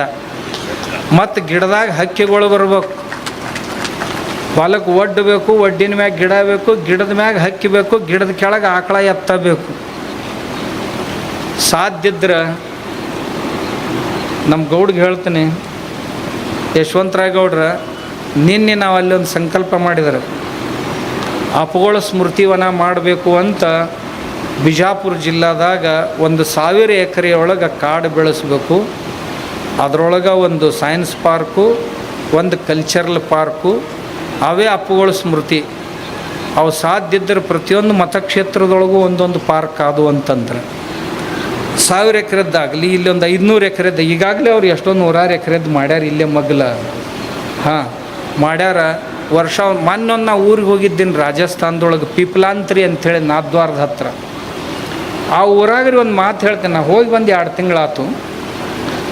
ನಮ್ಮ ದೇಶದಾಗ ಆದರ್ಶ ಗ್ರಾಮಗಳಂತ ಯಾವ ರಾಜ್ಯದಾಗ ಎಲ್ಲೆಲ್ಲಿ ಅದಾವ ಎಲ್ಲ ಕಡೆ ಹೋಗಿ ಬಂದೀನಿ, ಎಲ್ಲ ರಾಜ್ಯದಾಗೂ. ಪಿಪ್ಲಾಂತ್ರಿ ಅಂಥೇಳಿ ಒಂದು ಹಳ್ಳಿ, ನಾಥದ್ವಾರ ಅಂತಕ್ಕಂಥ ಡಿಸ್ಟಿಕ್ ಪ್ಲೇಸ್ ಐತಿ, ಅಲ್ಲಿಂದ ಒಂದು 7-8-10 ಕಿಲೋಮೀಟ್ರ್ ಮ್ಯಾಗ ಹಳ್ಳಿ ಐತಿ. ಆ ಹಳ್ಳಿ ಸುತ್ತಮುತ್ತ ಮಾರ್ಬಲ್ ಖಣಿ ತೆಗೆಯೋರು ಮಣ್ಣು ತೆಗಿಬೇಕಲ್ಲ, ಮ್ಯಾಲೆ 10-20 ಫೂಟ್ ಆ ಮಣ್ಣು ತಂದೆಲ್ಲ ಊರು ಸುತ್ತಮುತ್ತ ಸುರ್ವ್ಯಾರ. ಮುಂಜಾನೆ ಎದ್ದು ಕೂಡಲೇ ನಿಮ್ಮ ಹಾಸಿಗೆಗೂ ಆ ಉಸುಗು ಬಂದು ಬಿದ್ದಿರ್ತೈತಿ, ಪಾತ್ರೆಗಳ ಮ್ಯಾಗೂ ಬಂದು ಬಿದ್ದಿರ್ತೈತಿ, ಮನ್ಯಾಗೂ ಅರ್ಧ ಇಂಚು ಉಸುಗು ಬಿದ್ದಿರ್ತೈತಿ ಧೂಳು. ಆ ಊರು ಸರ್ಪಂಚ ಶ್ಯಾಮ್ ಸುಂದರ್ ಪಾಲಿವಾಲ್ ಅಂತದಾನ. ಅವ ಊರವ್ರನ್ನ ಕರ್ಕೊಂಡು ಆ ಮಾರ್ಬಲ್ ಪುಡಿ ಏನೈತಲ್ಲ ಅದ್ರ ಗುಡ್ಡದಾಗ ಗಿಡಗಳು ಹಚ್ಚಾನ್ರಿ. ನಿಮ್ಗೆ ಹೇಳ್ತೀನಿ, ಅದನ್ನು ಹಚ್ಚುವ ಗಂಡಾಳಿನ ಒಟ್ಟ ತೊಗೊಂಡಿಲ್ಲವ. ಹೆಣ್ಮಕ್ಳನ್ನ ಕರ್ಕೊಂಡು ತಾಯಂದಿರನ್ನ ಮನ್ಯಾಗ ಒಂದು ಕೂಸು ಹುಟ್ಟಂದ್ರೆ 11 ಗಿಡ ಹಚ್ಚಾಕಬೇಕು. ಮನ್ಯಾಗ ಒಂದು ಹುಡುಗಿ ಹುಟ್ಟಂದ್ರೆ 11 ಗಿಡ ಹಚ್ಚೋದು. ಆಮ್ಯಾಗ ರಕ್ಷಾಬಂಧನ ಬಂತು ಅಂತಂದ್ರೆ ಹೆಣ್ಮಕ್ಳು ಅಣ್ತಂಬರಿಗೆ ರಾಖಿ ಕಟ್ಟಂಗಿಲ್ಲ, ಅವರು ಗಿಡಗಳಿಗೆ ಕಟ್ತಾರೆ. ಇವು ನಮ್ಮ ರಕ್ಷಣೆ ಮಾಡ್ಬೇಕು, ನಾವು ನಿಮ್ಮನ್ನು ರಕ್ಷಣೆ ಮಾಡ್ತೀವಂತ. ಆ ಊರಾಗ ನಿಮ್ಗೆ ಹೇಳ್ತೀನಿ, 48-50 ಡಿಗ್ರಿ ಟೆಂಪ್ರೇಚರ್ ಇರುವಂಥ ಆ ಊರೊಳಗೆ ಇವತ್ತು ಬ್ಯಾಸಿಗ್ಯಾಗ 35 ಡಿಗ್ರಿ ಟೆಂಪ್ರೇಚರ್ ಇರ್ತೈತೆ. ಅಷ್ಟು ಗಿಡ ಹಚ್ಚಾರ ಆ ಊರಾಗ. ಆ ಊರು ಮಗ್ಗಲ್ದಾಗ 1600 ಫೂಟಿನ ಕೆಳಗೆ ನೀರಿಲ್ಲ. ಬೋರ್ ಹಾಕಿದ್ರೆ ಇವ್ರದ್ರಾಗ ಇವ್ರ ಹೊಲದಾಗ ಈಗ 40 ಫೂಟು 50 ಫೂಟು ಬಾವಿ ತೆಗಿಲಿ, ಬೋರ್ ಹಾಕಲಿ, ನೀರು ಅಷ್ಟು ಗಿಡಗಳು ಹಚ್ಚಾರ. ಇಡೀ ಜಗತ್ತಿನಿಂದ ಜನ ಈ ಊರು ನೋಡಕ್ಕೆ ಬರ್ಲಾಕತ್ತಾರ. ಪಿಪ್ಲಾಂತರಿ ಅಂತ ನೀವು ಯೂಟ್ಯೂಬ್ನೊಳಗೆ ಹೋಗಿ ನೋಡಿರ್ಬೇಕಾದ್ರೆ. ಹಂಗೆ ನಮ್ಮ ಬಿಜಾಪುರ ಜಿಲ್ಲಾದಾಗ 0.16%, 0.16% ಕಾಡು ಐತಿ ಅಂತಂದ್ರೆ ನೀವ ಎಲ್ಲರೂ ಸಣ್ಣವರಿದ್ದಾಗ ನೋಡಿರಿ ಬಾಯಿ ತುಂಬಿ ಹರಿತಿದ್ದು ನಮ್ಮ. ಆದರೆ ಇವತ್ತು 800 ಫೂಟು 1200 ಫೂಟ್ ನೀರಿಲ್ಲ. ಈಗ ಇದ್ದ ಭೂಮಿಯೊಳಗೆ 40 ಫೂಟ್ ನೀರು ತುಂಬೋದಾತಂದ್ರೆ ಒಂದು 100 ವರ್ಷ ಬೇಕು. ಅದು ಮಳೆ ಬಂದ್ರೆ ಸಮಸ್ಯೆ ಇಷ್ಟು ಕಠಿಣ ಐತಿ. ಅದಕ್ಕೆ ಅಪ್ಪಗಳು ನಮಗೆ ಮ್ಯಾಲಿಂದ ಮೇಲೆ ಹೇಳ್ತಿದ್ರು, ಈ ಮಣ್ಣು ನೀರು ಇವನು ಉಳಿಸೋ ಪ್ರಯತ್ನ ಮಾಡಿರಿ, ಕೃಷಿ ಉಳಿಸೋ ಪ್ರಯತ್ನ ಮಾಡಿರಿ ಅಂತ. ತಾವೆಲ್ಲ ಗಿಡಗಳನ್ನು ಹಚ್ತೀರಿ. ಅದು ಅಪ್ಪಗಳಿಗೆ ಭಾಳ ಪ್ರಿಯ ಇತ್ತು. ಪ್ರತಿಯೊಂದು ಊರವರು ಸಹಿತ ಊರಿಗೊಂದು ವನ ಅಂತ ಮಾಡೋಕ್ಕೆ ಸಾಧ್ಯ ಇದ್ರೆ, ಜಾಗ ಇತ್ತಂದ್ರೆ ಮಾಡಿರಿ. ನೀವು ಯಾವಾಗ ಕರಿತೀರಿ ಕರ್ರಿ, ನಾವು ಬರ್ತೀವಿ ನಿಮ್ಮ ಕೂಡ. ನಮ್ಮ ಸ್ವಾಮಿಗಳು ಇರ್ತಾರೆ ಇಲ್ಲೇ. ಊರಿಗೊಂದೊಂದು ವನಗಳನ್ನು ಮಾಡೋನು. ಮತ್ತೇನು ಮಾಡೋದು, ಗುಡಿ ಹಿಂದಾಗಡೆ ಕಟ್ಟೋನು. ಅವೆಲ್ಲಿ ಹೋಗೋದಿಲ್ಲ, ಕಟ್ಟೋನು ಅವನೇನ. ದೊಡ್ಡ ದೊಡ್ಡ ಕಟ್ಟೋನು. ಸಣ್ಣ ಸಣ್ಣ ರಾಮ ಮಂದಿರ ಕಟ್ಟಾರಲ್ಲ, ಅದಕ್ಕಿಂತ ದೊಡ್ಡ ಕಟ್ಟೋನು. ಅದಕ್ಕಿಂತ ಭಾರಿ ಮೊದಲು ಕಾಡು ತಯಾರು ಮಾಡೋನು. ಮಾಡ್ತೀರಿ ಅಂತ ತಮ್ಮಲ್ಲೆಲ್ಲಿ ಪ್ರಾರ್ಥನೆ.